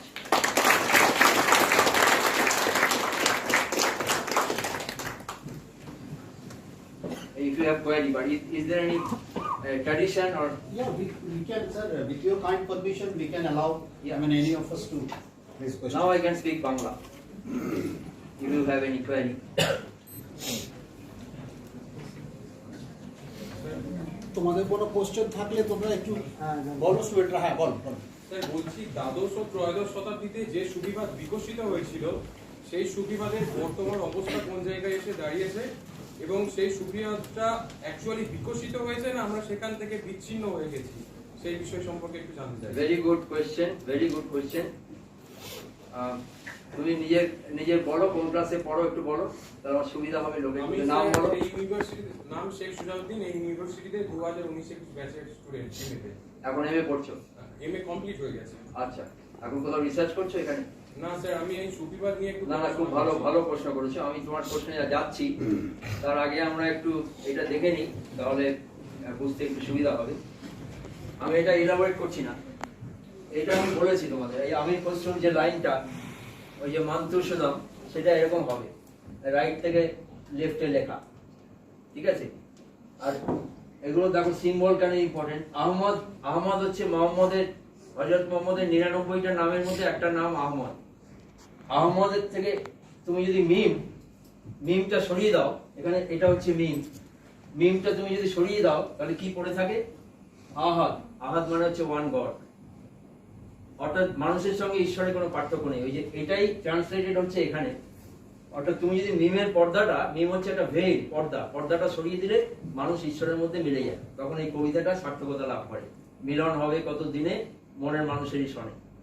সুতরাং লালন শাহ এই সিম্বলগুলো ব্যবহার করেছেন। সুতরাং লালন শাহ পুরোপুরি নিরক্ষর ছিলেন কিনা এই প্রশ্ন উঠতে পারে।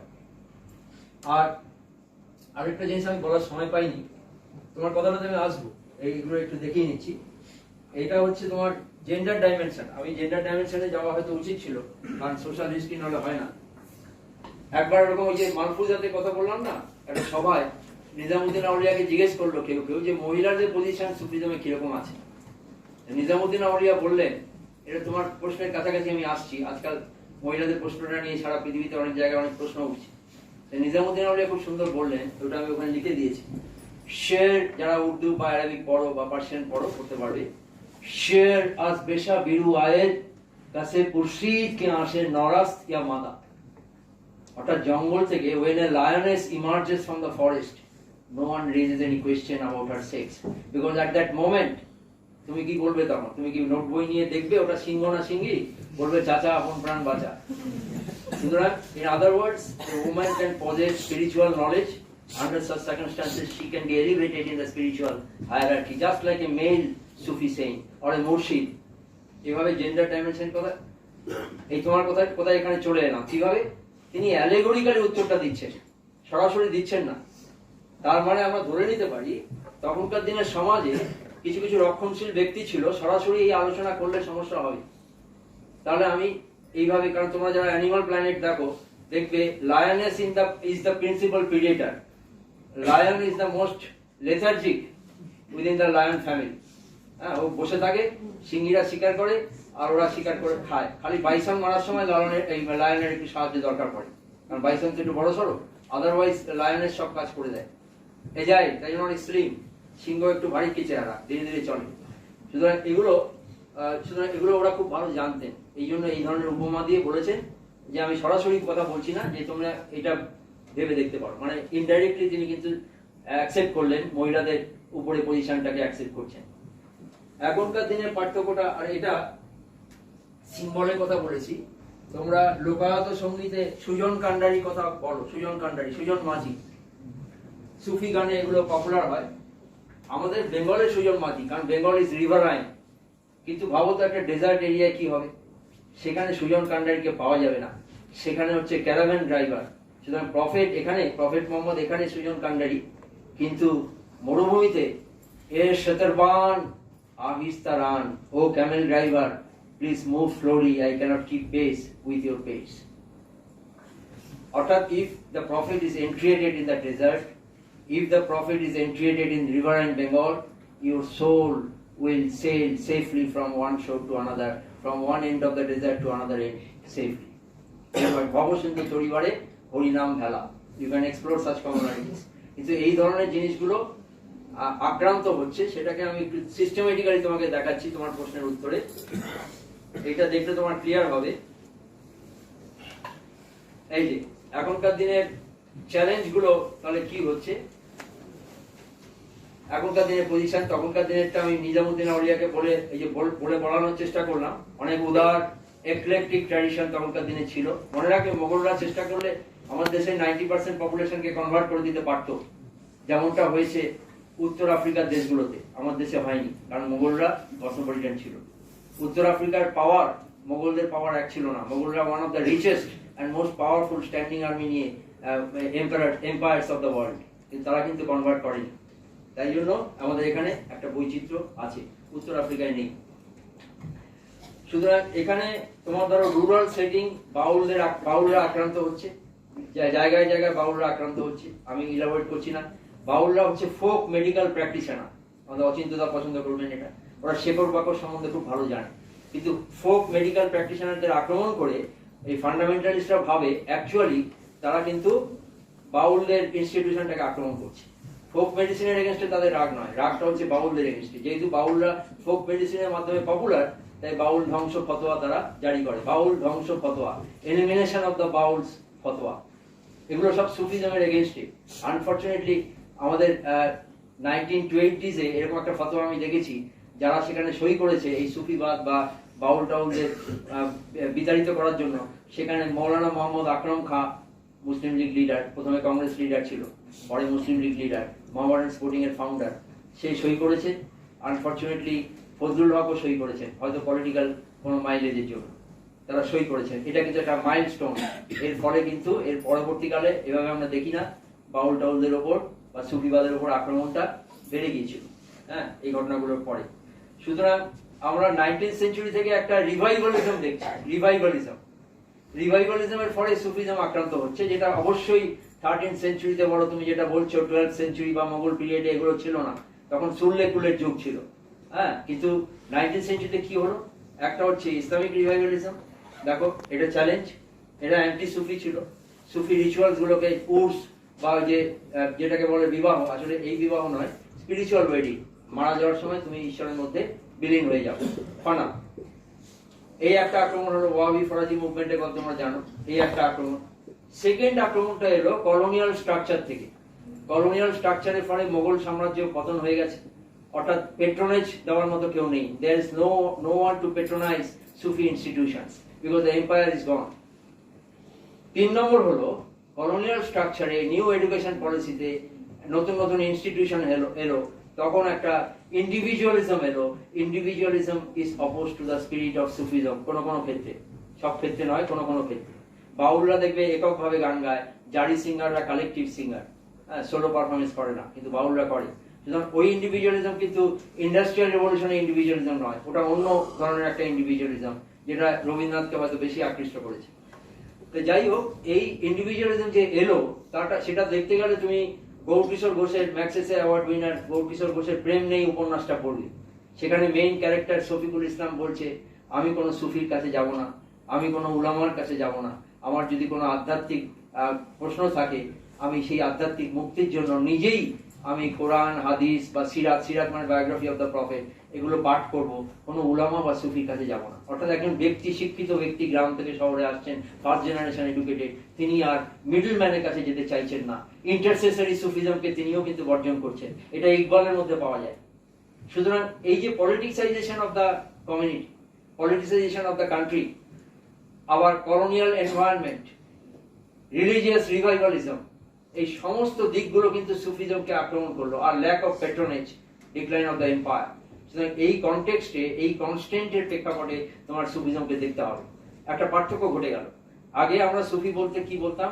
ক্যারিসমেটিক সুফিদের দেখতাম, লিভিং সুফিদের দেখতাম। কে সুফি? না নিজামউদ্দিন আউলিয়া বা মঈনুদ্দিন চিশতি। এখন যদি তোমাকে সুফিজম বলতে হয়, তুমি নাম করা সুফিদের পাবে না, কিন্তু তুমি সুফিজমকে পাবে। কিভাবে পাবে? Sufism is flourishing around the graves.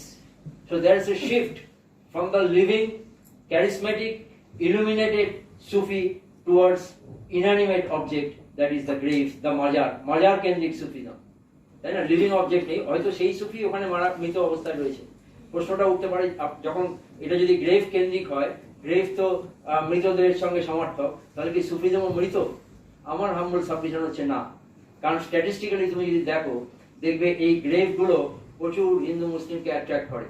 তুমি যদি তারাগুনিয়া ভিলেজে যাও, বসিরহাট সাব ডিভিশনে, দেখবে রওশন বিবির একটা মাজার আছে, সেখানে উর্স হয়, সেখানে হিন্দু মুসলিম সমবেত হয়, রাত্রের আকাশ নক্ষত্র খচিত হয়, বা এই আতশবাজি কথাটা বাংলা নয়, আতশবাজি আকাশে কে সুন্দর করে খচিত করে, সেই মানব সমুদ্রে মানুষ হিন্দু মুসলিম পার্থক্যটা ভুলে যায়।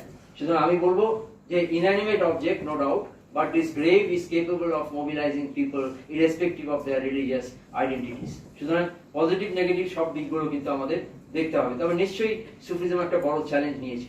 এই চ্যালেঞ্জের মুখে সুফিজম কিভাবে রেসপন্ড করেছে? সুফিজমের এখন আর মোগল এম্পায়ার নেই, সুফিজমের বড় বড় ক্যারিসমেটিক সুফি নেই, সমাজ পরিবর্তিত হয়ে গেছে। এখন তারা দেখলো তাদের সামনে দুটো চ্যালেঞ্জ আছে, যে মৌলবাদের সঙ্গে কিছুটা মিলে চলা, বা রাষ্ট্রের সঙ্গে, এই চিস্তিদের কথা বলেছি, চিস্তিরা রাষ্ট্র থেকে দূরে থাকতো, রাষ্ট্রের সঙ্গে অন্তত hand in glove relationship with the state should be maintained, otherwise we can be eliminated. তাই এরশাদ তো ইলেকট্রাল পাওয়ারের মাধ্যমে ক্ষমতায় আসেননি বাংলাদেশে, এরশাদ মিলিটারি কুর মাধ্যমে পাওয়ারে এসেছেন। তাই এরশাদ গিয়ে হাঁটু গেড়ে বসে সুফি পীরদের বলতেন আমার হুজুর, ওইভাবে তার ওই সাপোর্ট বেসটা নিশ্চিত হতো।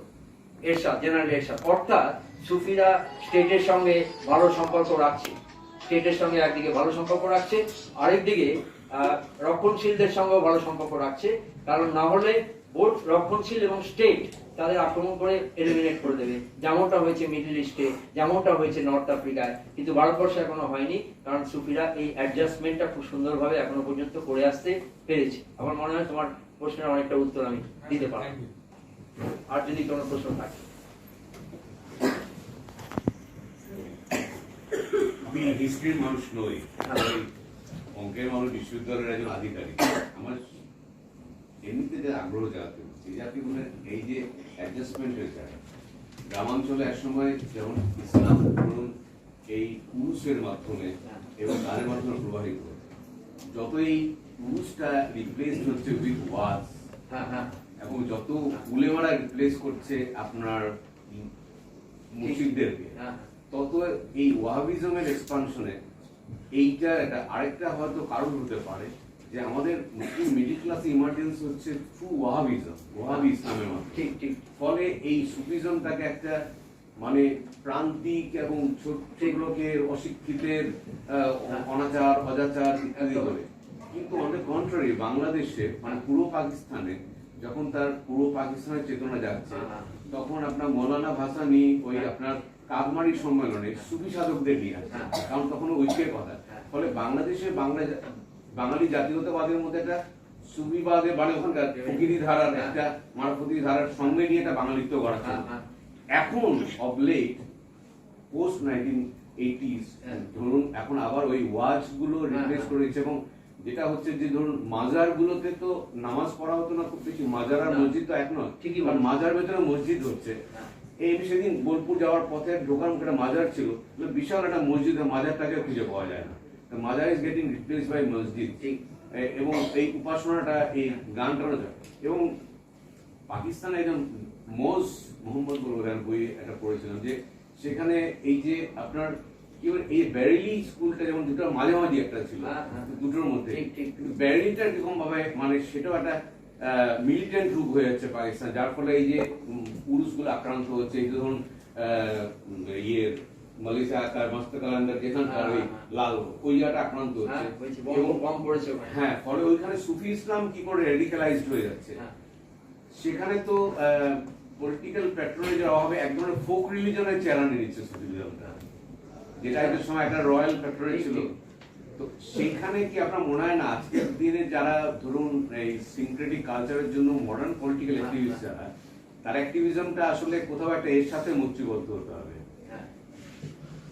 নয়তো ধরুন আমাদের যেমন এক ধরনের মিলিটেন্ট হিন্দুইজমের উত্তরে মিলিটেন্ট ওয়াহাবিজম আসছে, কিন্তু কোথাও একটা এই সুফি ভক্তি যেমন আগে মিলেছিল সেরকম ভাবে একটা এইটার সম্বন্ধে। আর একটা জিনিস জানতে চাই যে সোহরাওয়ার্দী কাল যেটা বলে এই যে মানে স্পিরিচুয়াল ইয়েটা ডিফারেন্সটা কোথায় ওদের সাথে? খুব ভালো বলেছেন আপনি, আরো ভালো লাগলো আপনি অন্য একটা ডিসিপ্লিন থেকে অঙ্কের, হ্যাঁ এটা এরকম ইন্টারডিসিপ্লিনারি আমাদের দরকার, অ্যাপ্রোচ দরকার। খুবই ভালো আপনি এসছেন, এত আগ্রহ নিয়ে ফলো করছেন। সেটা আমি এটা কিছুটা ইনডাইরেক্টলি বললাম, এই যে hand and glove relationship with the forces of fundamentalism, যে আমি হাতে হাতে হয়তো হ্যান্ডশেক করছি না, অন্তত একটা গ্লাভস পরেও হলেও মানে কিছুটা দূরত্ব বজায় রেখে আমি একটু হ্যান্ডশেক করছি, এইভাবে নিজেদের টিকিয়ে রাখছি, কারণ আর পেট্রোনাইজ করার মতো কেউ নেই। এই জিনিসটা কিন্তু আসছে, এবং উনি যেটা বললেন এটা খুব একটা ইম্পর্টেন্ট পয়েন্ট। একটা বিশেষ ধরনের রাজনৈতিক ব্যবস্থা মোগলদের ফরেনার বলছে, বা পুরো ইসলামিক কালচারটাকে ওইভাবে বলছে, সেটা বলে গিয়ে কার প্ল্যাটফর্মটা শক্ত হয়ে যাচ্ছে। হ্যাঁ, আমি সুফিজমকে বাদ দিয়ে দিলে বা মোগলদের এক্লেকটিক ট্র্যাডিশনটাকে বাদ দিলে আলটিমেটলি সব ধর্মের ফান্ডামেন্টালিজমটাই কিন্তু আবার ফিরে আসবে। সেটা খুব ভালো হবে কি, সেটা আমাদের বাক স্বাধীনতাকে রোধ করবে। আমরা যেই ইমাজিনিয়ার মুসলিমদের কথা বললাম, সেই ইমাজিনিয়ার মুসলিম বা ইমাজিনিয়ার হিন্দুদের কিন্তু আর দেখা যাবে না। সুতরাং আমরা কি সেই জায়গাটার জন্য তৈরি থাকবো? যেমন আমি এই বক্তৃতাটা এখানে দিতে পারি, এই বক্তৃতাটা কেন আমি দিল্লিতে দিতে পারি না? দিল্লিতে দিলে কিন্তু অনেক সমস্যা হয়। হ্যাঁ, এই বক্তৃতাটা আমি এখানে প্রাণ করে দিতে পারছি, কতদিন পারছি আমি জানি না। কিন্তু বাংলাদেশেও কিন্তু অনেকে চেষ্টা করছে সুফিজমের মাধ্যমে, যারা প্রোগ্রেসিভ ফোর্স মিলেমিশে থাকতে চায়। এর ফলে এই কাজের দৌলতে আমি এটাকে অ্যাডভার্টাইজমেন্ট করছি না, এই জন্য প্রায় 2-3 মাস বাদে বাদে আমার বাংলাদেশে ডাক আসার পিছনে এই একটা কারণ আছে। কারণ তাহলে বলতে চাইছে সবাই স্বাভাবিকভাবেই যে দেখো, যারা প্র্যাকটিসিং সুফি তাদের মাধ্যমে আমরা বলছি না, যারা সুফিজম প্র্যাকটিস করেন না কিন্তু এটা নিয়ে গবেষণা করেন, তাদের কথাটাও শোনো। এটা যতটা খারাপ জিনিস হিসেবে তোমাদের বোঝানো হচ্ছে ছোটবেলা থেকে, এটা এত খারাপ জিনিস নয়, এটা আমাদের সংস্কৃতির একটা পার্ট। নাহলে রবীন্দ্রনাথের গোড়া উপন্যাসটা লালনের গান দিয়ে শুরু হতো না, মানে নাহলে রবীন্দ্রনাথ ক্ষিতিমোহন সেনকে বলতেন না তুমি সারা জীবন সাধনা করে বাউল ফকির বা এদের কথা, ভক্তি সেনদের কথা লেখো। নাহলে কেশবচন্দ্র সেন ভাই গিরিশচন্দ্র সেনকে বলতেন না 40 বছর ধরে ইসলামের চর্চা করতে। কিন্তু সেই ভাবধারাটা আজকে ক্ষতিগ্রস্ত হচ্ছে, সেটাকে আজকে আমি ধন্যবাদ জানাবো। এটা আমাদের একটা সমস্ত ফোর্স এবং সচেতনতার শুভ বুদ্ধির একটা কনভার্জেন্স আজকে এখানে হয়েছে। একটা হচ্ছে আমাদের জগদীশ দাদু, যিনি অত্যন্ত উদারভাবাপন্ন, এক্লেকটিক এবং ন্যাশনালিস্টিক অ্যাপ্রোচ নিয়ে ধর্মকে দেখেছেন। তার যে স্মরণ মানে স্মারক বক্তৃতা, সেখানে আয়োজনটা সেটা করেছে একটা উদ্যোগ নিয়ে ইতিহাস বিভাগ তথা বর্ধমান বিশ্ববিদ্যালয়, ছাত্রছাত্রীদের এই উপস্থিতি, গবেষিকাদের এই উপস্থিতি এবং জগদীশ দাদুর পরিবারের এই ভেরি অ্যাক্টিভ প্রেজেন্স এখানে, এবং বিভিন্ন অ্যাক্রস ডিসিপ্লিন এই যে ইন্টারেস্ট, এটা মনে হয় একটা ইতিবাচক দিক। এরকম আলোচনা সভা যদি আমরা করতে পারি, যেটা আমাদের প্রেজেন্ট প্রবলেম বা ফিউচারের যে ক্রাইসিস সেটাকে অ্যাড্রেস করে, তাহলে কিন্তু আমরা মনে হয় আমরা হয়তো কিছুটা টানেলের পরে একটা আলো দেখতে পাবো। কারণ একটা জেমস জয়েস একটা খুব সুন্দর কথা বলেছিলেন, learning which is bereft of social implications can degenerate into sterile intellectual exercise. সুতরাং আমাদের বিদ্যা চর্চাটা, সারস্বত চর্চাটা এমন যদি হয় যেটা নিয়ে আমরা সমসাময়িক বা ভবিষ্যতের কিছু সমস্যাকে অ্যাড্রেস করতে পারি, সেটা হয়তো আমাদের এগিয়ে চলার পথে একটা কনফিডেন্স দেবে। যেই কনফিডেন্সটা 70-এর দশকে ভারতবাসী পেতে আরম্ভ করেছিল, সেটাকে হয়তো আরেকটুর দিকে এগিয়ে নিয়ে গিয়ে আমরা একটা এক্লেকটিক সমাজ, কসমোপলিটান সমাজ, যে কসমোপলিটানিজম কিন্তু একটা সাম্রাজ্যকে বা একটা সিস্টেমকে টিকিয়ে রেখেছিল বছরের পর বছর, শত শত বছর। আপনারা যারা গ্ল্যাডিয়েটার দেখেছেন, গ্ল্যাডিয়েটাররা কিন্তু সবাই রোমান ছিল না, ওই জেনারেলটা কিন্তু স্প্যানিয়ার্ড ছিল। সুতরাং এটা পরীক্ষা করে দেখা যাচ্ছে যে হিউম্যান সিভিলাইজেশনে যেটাই স্থায়ী, সেটার মধ্যে একটা কসমোপলিটানিজম আছে, একটা এক্লেকটিসিজম আছে, যেটা প্রফেসর জগদীশ নারায়ণ সরকার বা আমাদের এই বিষয়ে আগ্রহ বা আপনাদের এই আগ্রহ এতক্ষণ ধরে এই বক্তৃতা শোনা, প্রশ্ন করা এবং ইন্টারঅ্যাক্ট করা, এবং ভবিষ্যতেও আরো প্রশ্নের যে পূর্বাভাস আপনারা দিচ্ছেন, এর মধ্যে বোধহয় এর একটা মানে সাপোর্ট আমরা পেতে চলেছি। সেটা আমাদের পক্ষে নিশ্চয়ই একটা very good inspiration for us to move forward with our academic Endeavour. নিশ্চয়ই বসে বলুন। অ্যাকচুয়ালি আপনার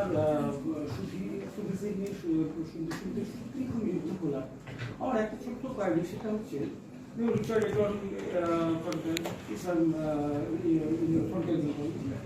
আমরা তো দেখেছি সেখানে যে একেবারে ইসলাম তার একটা ম্যানিফেস্টেশন, বিশেষ করে যেটা সুফিজম অনেক বেশি প্রভাব বিস্তার করেছে। সেই জায়গায় ধরুন সমাজে, বিশেষ করে আমি ধরুন হিন্দুদের মধ্যেও যদি বলি যে লোয়ের স্ট্রাটার মানুষরা, তারা কিন্তু অনেকেই ফোর্সফুলি নয়, তারা কিন্তু অনেকেই ইসলামের মধ্যে এসেছে। পরবর্তীকালে যেখানে মতুয়াদের মতো আমরা পাচ্ছি একটা অর্গানাইজ করতে, সুফিরা কেন পারলেন না? কোনো ইনহেরেন্ট লিমিটেশন ছিল? সেটা কয়েকটা ভালো প্রশ্ন, কয়েকটা উত্তর আমি মোটামুটি দেওয়ার চেষ্টা করেছি। যে যুগের সঙ্গে সঙ্গে তো সব জিনিসের সব অ্যাপিল একরকম থাকবে না। একটা ইন্ডিভিজুয়ালিজম আসছে, একটা রিভাইভালিজম আসছে। আরো মনে রাখবেন, আমরা এমন একটা যুগের টেকনোলজিক্যাল অ্যাডভান্সমেন্ট এমন হয়েছে যে এখন আজকে বাগদাদে যেটা হচ্ছে, চট করে সেটা বার্লিনে বসে আপনি জানতে পারছেন কি হচ্ছে। আগে তো এই যোগাযোগটা ছিল না। এই যোগাযোগটাকে কাজে লাগিয়ে একটা সময় প্রিন্ট ক্যাপিটালিজমকে কাজে লাগিয়ে যেমন আইডিয়া ছড়াতো এবং একটা ফর্মের হোমোজেনাইজেশন হতো, এখন এই সফট মিডিয়া বা ওয়েবসাইটের মাধ্যমে কিন্তু এটা হয়। তার ফলে আমরা এখন যেটা পপুলার হচ্ছে সেটা হচ্ছে লেটার বেসড, কারণ এখন লিটারেসি রেট বেশি বেড়ে গেছে। সুতরাং মানুষ সবসময় একটা ফর্মুলার মধ্যে সব দেখতে চায়, ফর্মুলার বাইরে চিন্তা করার জিনিসটা মানুষের মধ্যে কম, মানুষের সেই সময়টা নেই। তাই সে দেখতে চায় যে রিটেন ফর্মে কিরকম, এবং রিটেন ফর্মে যখনই দেখছে তখন কতগুলো মানে আবদ্ধ জায়গায় আছে। তাই আমাদের আবেদন সুফিদের মতো, ইমাজিনিয়ার মুসলিমের মতো আপনারা সবাই ছাত্রছাত্রীরা 3 ইডিয়েটস হন, কারণ সিলেবাসের বাইরে গেলেই আমরা বাঁচবো, সিলেবাসের মধ্যে থাকলে আমরা বাঁচবো না। হ্যাঁ, সিলেবাসের মধ্যে গেলে আমি সিইও হবো কিন্তু আমি সায়েন্টিস্ট হবো না। হ্যাঁ, হয়তো বেশি রোজগার করবো কিন্তু আমি সায়েন্টিস্ট হবো না, আমি এক্সপেরিমেন্ট করবো না। আমি একটা এক্সপেরিমেন্টাল কালচারের কথা বললাম, আমি একটা এক্সপেরিমেন্টাল স্টেটের কথা বললাম। সুতরাং হ্যাঁ, এরা না পারার পিছনে এই কারণগুলো আছে। হ্যাঁ, মতুয়াদের দেখবেন যে এটা অ্যাড্রেস করছে, হাতে কাম মুখে নাম। হ্যাঁ, সুতরাং এটা কবির এক সময় সফল হয়েছিলেন, কারণ কবি ওয়াজ এ উইভার, উইভারদের মধ্যে সফল হয়েছিলেন। প্রত্যেকটা সুতো বা ওই ইনস্ট্রুমেন্টের এক একটা করে সিম্বল ছিল। আমি এখানে দেখাতে পারলাম না, চরকা নামার মধ্যে চরকার বটম এন্ডটা একটা সিম্বল, আবার চরকার হ্যান্ডেলটা আরেকটা সিম্বল। এইভাবে কিন্তু মেসেজ কনভেট হয়। নিশ্চয়ই নিশ্চয়ই কোথাও গ্রুমিং এর একটা ব্যাপার কি এখানে চলে আসে? কারণ তখনকার দিনে 12th বা 13th সেঞ্চুরিতে যে পরিবেশ ছিল, যে ধরনের শিক্ষা দীক্ষা ব্যাপারটা ছিল, গ্রুমিং ওয়েতে ডেভেলপ করছে, এখন যেন সম্পূর্ণ আলাদা, সম্পূর্ণ অপোজিট।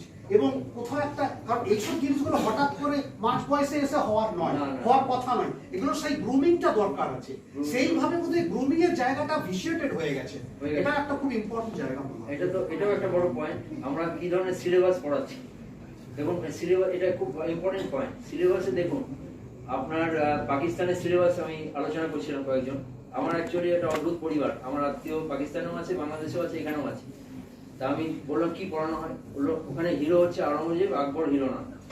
দারাসুকো পড়ানো হয় না, দারাসুকো পড়ানো হয় না, দারাসুকো হিরো না। আমাদের এখানে অপোজিট ছিল, কিন্তু কোনো রকম রাজনৈতিক চেঞ্জের ফলে ওটাও বাদ চলে যাবে। আকবর, ওটাই আমি বলতে চেয়েছি, আকবর দারাসুকো বাদ চলে গেলে তাহলে কি পড়ে থাকলো? যেটা পড়ে থাকলো সেটা তো হিংসা, তাই তো? তাহলে তো সব ধর্মের যারা মৌলবাদী বা হিংসাত্মক, যারা ওই জেহাদে আসগড়ে যারা বিশ্বাস করে, তারাই তো পাওয়ারফুল হয়ে যাবে, অর্থাৎ আমাদের রাজপথ রক্তাক্ত হয়ে যাবে। সেই জায়গাটার দিকে আমরা যাচ্ছি কিনা। সুতরাং এটা আমাদের পাঠ্যপুস্তকে সেভাবে করা হয়, তাই না? পাঠ্যপুস্তকে কিন্তু একটা ডিভাইড করে দেওয়া হয়। যেমন ধরুন, আমি একটা জাস্ট উদাহরণ দেবো, সৈয়দ আহমেদ খানকে ওই আলিগড় দ্বিজাতি তত্ত্বের প্রবক্তা এটা বলে বলা হয়, কিন্তু এখানে মশিউর হাসান খুব সুন্দর কাজ করিয়ে দেখিয়েছেন যে আলিগড় এক কণ্ঠস্বরে কথা বলেনি। আলিগড়ে সৈয়দ আহমেদ খান মাঝে মাঝে সে কথা বললেও শহীদ আহমেদ খানের কতগুলো কনস্ট্রেইন ছিল, একটা ইনস্টিটিউশন গড়ে তোলা। তিনি ব্রিটিশদের ঠেকাতে পারেননি, আর ব্রিটিশরা কংগ্রেস থেকে মুসলিমদের দূরে রাখতে চেয়েছিল, যেমন থিওডোর বেগ। কিন্তু ওই আলিগড়েরই তো সন্তান হচ্ছে আলী ব্রাদার্স, মোহাম্মদ আলী, শওকত আলী, তারা কিন্তু গান্ধীর একেবারে ডান হাত ছিল। সুতরাং আলিগড় সবসময় এক কথা বলছে না। শহীদ আহমেদের কন্টেম্পোরারি যারা শিবলি নোমানি বা আলতাফ হোসেন আলী, তারা শহীদ আহমেদের সাথে একমত ছিলেন না। এই শিবলি নোমানি হচ্ছে ইন্সপিরেশন বিহাইন্ড মৌলানা আজাদ, আবুল কালাম আজাদ। সুতরাং আমরা কি করে পুরো আলিগড় মুভমেন্টটাকেই বলে দিই দ্বিজাতি তত্ত্বের প্রবক্তা, তখন তো দ্বিজাতি তত্ত্ব তৈরিই হয়নি। সুতরাং এইভাবে আমাদের ছোটবেলা থেকে পড়ানো হয় যে একটা আলাদা কমিউনিটি হিসেবে। আমরা ওই হান্টিংটনের মতনই আমরা সবসময় ওটাই বলছি, আমরা সবসময় ভাগ করে দেখি ইস্ট ওয়েস্ট, কিন্তু ইস্ট ওয়েস্ট বলে কোনো কথা নেই। কারণ ইস্টের মধ্যে ওয়েস্টার্ন ফিলোসফি অনেক চলে গেছে, টার্কির মাধ্যমে ওয়েস্টার্ন অনেক আইডিয়াস চলে এসছে। যেমন প্রাচ্যের ধারণায় যে ইউনানি concept Greek concept, Aristotelian concept, যেটা অচিন্তবাবু কাজ করেন, যে একটা prevention is better than cure, এটা কিন্তু গ্রিক কনসেপ্ট থেকে এসেছে, অ্যারিস্টটলিয়ান কনসেপ্ট থেকে এসেছে। সুতরাং এটাকে পুরোপুরি আমি কি করে প্রাচ্য দেশীয় কনসেপ্ট বলবো? প্রাচ্য দেশীয় কনসেপ্ট, পূর্ব দেশীয় কনসেপ্ট বা পাশ্চাত্য কনসেপ্ট অনেক জায়গায় কিন্তু কনভার্জেন্সেস আছে। রবীন্দ্রনাথ এই জন্য বলছেন বাঙালিও অবিমিশ্র জাতি নয়, এগুলো আমরা ভাবি না। 6টা জাতির মিশ্রণে বাঙালি জাতি হয়েছে, আমি ওখানে ডিটেলে যাচ্ছি না। কিন্তু আমরা সবসময় একটা হ্যাবিট হয়ে গেছে এইভাবে ভাগ করে জিনিসটাকে দেখায়। এখানে জওয়াহরলাল নেহরুকে আমাকে একটা টিভি প্রোগ্রামে আপনারা দেখবেন কিছুদিন পরে, আমাকে জোর করে বলতে বলা হচ্ছে যে ভারতবর্ষের শ্রেষ্ঠ প্রধানমন্ত্রী হচ্ছে নেতাজি। এখন নেতাজি তো প্রধানমন্ত্রী হয়নি, হ্যাঁ, মানে মিডিয়া সবসময় এটা পছন্দ করে। আমি নেতাজি আমার হিরো, ফ্রিডম ফাইটার হিসেবে হিরো, কিন্তু ফ্রিডম ফাইটার একটা রোল আর প্রশাসক হিসেবে একটা মানুষের রোল আলাদা। আমি 15 বছর ধরে জওয়াহরলাল নেহরুকে ভালো মন্দ যাই হোক বিচার করতে পারি। সুতরাং আমি জওয়াহরলাল নেহরুর পক্ষে না হলেও জওয়াহরলাল নেহরুর পক্ষে আমাকে সাইডে ওই সাইডে রাখুন, কারণ আমি কিছু বলতে পারবো, কিন্তু যিনি প্রধানমন্ত্রী ছিলেন না তাকে নিয়ে তো আমি বলতে পারবো না, কিছু বলাটা ঠিক হবে না। কারণ ইতিহাসে যদির কথা নদীতে ফেলে দেয়। হ্যাঁ, এটা তো আপনাদের মিডিয়ার মতো নয়, আমাদের কাজটা খুব কঠিন কাজ। হ্যাঁ, সুতরাং এই জিনিসগুলো কিন্তু হচ্ছে এখন, মানে একটা কম্পার্টমেন্টালাইজ করা, কিন্তু আসলে একটা শেয়ার্ড সিভিলাইজেশন, যেটা গান্ধী বারে বারে বলতে চেয়েছেন। গান্ধী বলেছেন আমি খাঁটি হিন্দু, কিন্তু খাঁটি হিন্দু বলেই আমি অন্যান্য ধর্মকে শ্রদ্ধা করি। যেমন যে খাঁটি মুসলমান মৌলানা আজাদ বা খান আব্দুল গফর খানের মতো, সে অন্য ধর্মকে শ্রদ্ধা করে। হ্যাঁ, আর যে খাঁটি হিন্দু নয় বা খাঁটি মুসলমান নয়, সে বিদ্বেষ, তার মধ্যে কমিউনালিজম থাকে। কিন্তু আমরা ছোটবেলা থেকে আমাদের একটা ডিভাইসিভ ট্রেন্ড এইভাবে তৈরি হয়ে যাচ্ছে। আমাদের শিক্ষায় সেখানে একটা সমস্যা আছে। এটা খালি আমাদের সমস্যা না, এটা ব্যাপক সমস্যা। আমি একটা ছোট উদাহরণ দিয়ে শেষ করবো। হ্যাঁ, আমি একটু বেশি কথা বলি, আপনাদের হয়তো খারাপ লাগে। যেমন ইভেন আমেরিকায় অনেকগুলো স্টেট আছে যেখানে ডারউইন পড়ানো হয় না স্কুল পাঠ্য বই। কারণ ডারউইনের ইভলিউশন থিওরি হচ্ছে খ্রিস্টান ফিলোসফিকে চ্যালেঞ্জ করে। আপনারা জানেন আমেরিকার সায়েন্টিস্টরা কসমস সম্বন্ধে অনেক কিছু আবিষ্কার করেছে, জনগণের সাথে শেয়ার করছে না, বলছে we shall confine it to the scientist. জনগণকে বললে তখন সায়েন্টিস্টদের পুড়িয়ে মেরেছিল, এখনো মারবে। স্টিফেন হকিং বলেছে আমার সৃষ্টি তত্ত্ব কসমোগনিক্যাল থিওরি পরে বেরোলে ভালো, আমার বেঁচে থাকার সময় বেরোবে না, আমি মারা গেলে তারপরে বেরোলে ভালো। সুতরাং এই ভয়টা আছে। মারাত্মক জিনিস আবিষ্কার হচ্ছে যেটা কোনো শাস্ত্রের মধ্যে নেই। অন্যান্য প্ল্যানেট সম্বন্ধে যা তথ্য আবিষ্কার হচ্ছে সেটা ডিফাই করছে, কিন্তু আমরা তো সেদিকে যাবো না। আমরা 3 ইডিয়েটস হবো না, আমরা তো ঠিক করেই বসে আছি, আমরা সিলেবাসের মধ্যে থাকবো। আমরা সিইও হব, আমাদের বাবা মা আমাদের প্রচুর রোজগার করি এরকম একটা চাকরির জন্য আমাদের তৈরি করে, সায়েন্টিস্ট হওয়ার আনসার্টেন পথে আমাদের ঠেলে দেয় না, কবি হওয়ার পাগল পন্থায় আমাদের ঠেলে দেয় না, আমাদের একটা সার্টিটিউডের দিকে বা আমরা ঠেলে দেয়। তাই আমরা ওরকম কম্পার্টমেন্টালাইজ ওয়েতে সমাজকে দেখতে থাকি এবং এটা বাদ দেওয়ার জায়গা নেই, এটা চলবে, অনেকদিন ধরে চলবে। তাই আমেরিকা এখন ভয় পাচ্ছে যে এই জিনিসগুলো আমরা শেয়ার করবো না, শেয়ার করলে সাংঘাতিক কেস হয়ে যাবে। আমেরিকায় আপনি জানেন, আপনি যদি নিজেকে এথেইস্ট বলেন আপনি কোনোদিন আমেরিকার প্রেসিডেন্ট হবেন না। আপনি যদি এথেইস্ট বলেন নিজেকে, কোনোদিন আমেরিকার প্রেসিডেন্ট আপনি হতে পারবেন। জিজ্ঞেস করুন ওদের পলিটিশিয়ানকে এটা ঠিক কিনা, আমার কথা মানতে হবে না। তো কোথায় আপনি যাচ্ছেন? হ্যাঁ, এরকম একটা জায়গায় আমরা ভাব করছি। আমি সবার সম্বন্ধে শ্রদ্ধা করি বলে আমাকে মানে আমেরিকা অনেক বন্ধু ভালোভাবেই বলেছে, খারাপভাবে বলেনি। ওই যে আপনার ক্রিশ্চিয়ানিটি সম্বন্ধে এত শ্রদ্ধা, আপনি খ্রিস্টান মিশনারিদের অবদানের কথা বলছেন, আপনি কালকে আসুন আপনাকে কনভার্ট করে দেবো। ভালোভাবেই বলেছে, ভালোভাবেই বলেছে। সেখানে সুফিরা আমাদের সবাই নেয়, কখনো আমার সত্য কথা বলতেই কোনোদিন আমার ব্যক্তিগত ধর্ম সম্বন্ধে প্রশ্ন করেনি। বলছে আপনি আপনার মতো করেই বলবেন, আপনি যেটা জানেন সেটাই বলবেন, যেটা আপনার ভালো লাগে সেটাই বলবেন, অন্য কিছু নিয়ে আমরা আগ্রহী। আপনি আপনার মতো বলবেন, আপনাকে আমাদের ধর্ম দিয়ে। এবং বিশ্বাসটা এমন জায়গায় ছিল, বিশ্বাসটা এমন জায়গায় পৌঁছেছে, একদিন আমাদের থাকার জায়গা ছিল না, এক ঘরে একজন অত্যন্ত পায়াস মানুষ, আমার ধর্ম নিয়ে আমি কিছু বলছি না, তিনি আমাকে এক ঘরে নিয়ে একসঙ্গে ঘুমিয়েছেন, থেকেছেন সারাদিন। তারও জাত যায়নি, আমারও জাত যায়নি। কিন্তু এটা এই ডিভিশনটা করলে কারো লাভ হয়, because there are people who thrive on discord. যারা শক্তি গান্ধীর মতো রাজনীতিবিদ নন, মৌলানা আজাদের মতো রাজনীতিবিদ নন, তারা বিচ্ছিন্নতার মাধ্যমে ক্ষমতা হাতে রাখে, এটা সব থেকে ইজি পন্থা। আমরা কিভাবে রেসপন্ড করবো, আমাদের একটা দায়বদ্ধতা আছে যে আমি রাস্তায় হিংসা দেখবো না আমি শান্তিতে বসবাস করবো। সত্যি কি ডিভিশন আছে, সেটা আমরা একটু আমাদের এক্সপেরিমেন্টের মাধ্যমে আমাদের ধৈর্যের পরীক্ষা নেওয়ার সুযোগ আমাকে করে দেওয়ার জন্য আবারও ধন্যবাদ।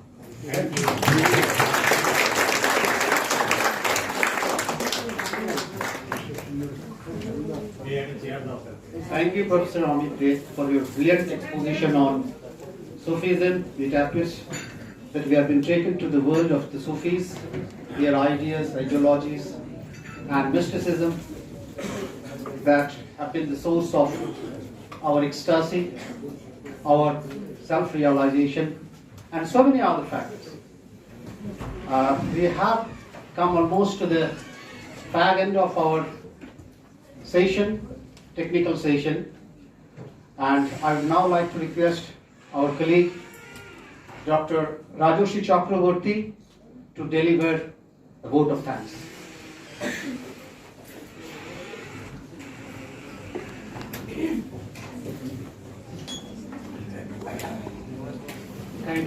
Thank you, Projecta.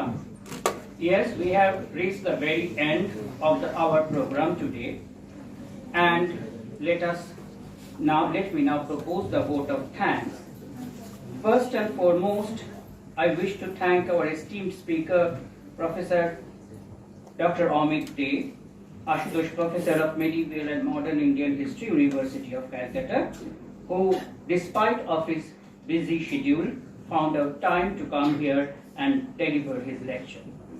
আমি ওনার ছাত্র, ডিরেক্ট ছাত্র, ফলে উনি যা বলেছেন আপনারা সবাই শুনেছেন, তার উপর শিষ্য হিসেবে গুরুর বিষয় আর আমি কিছু বলতে চাই না, শুধু বিনম্র শ্রদ্ধা জানাতে চাই।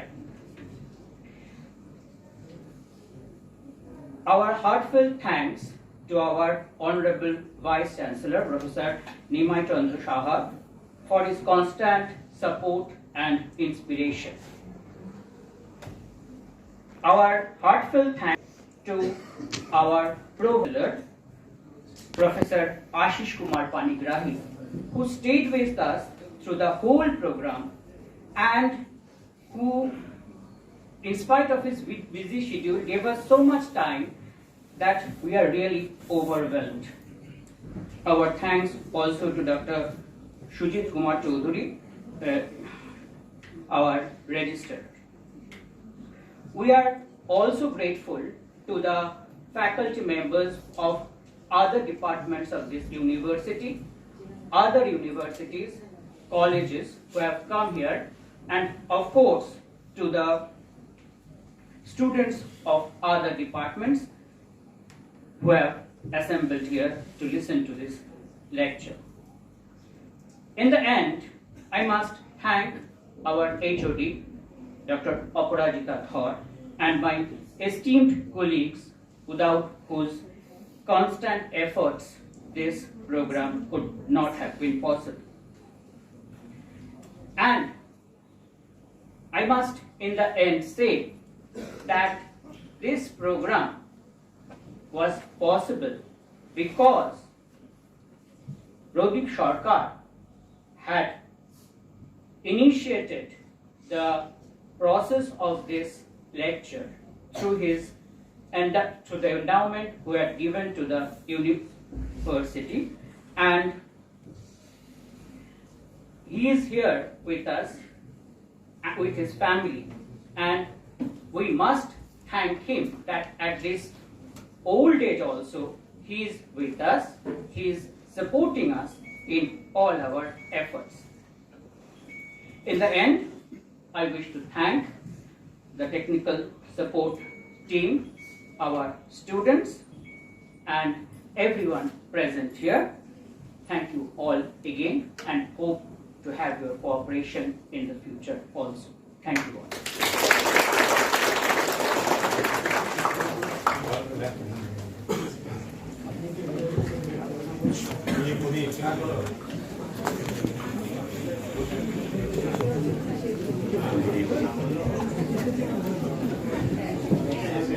So, with the kind permission, the chair and the end of the session. Okay, thank you very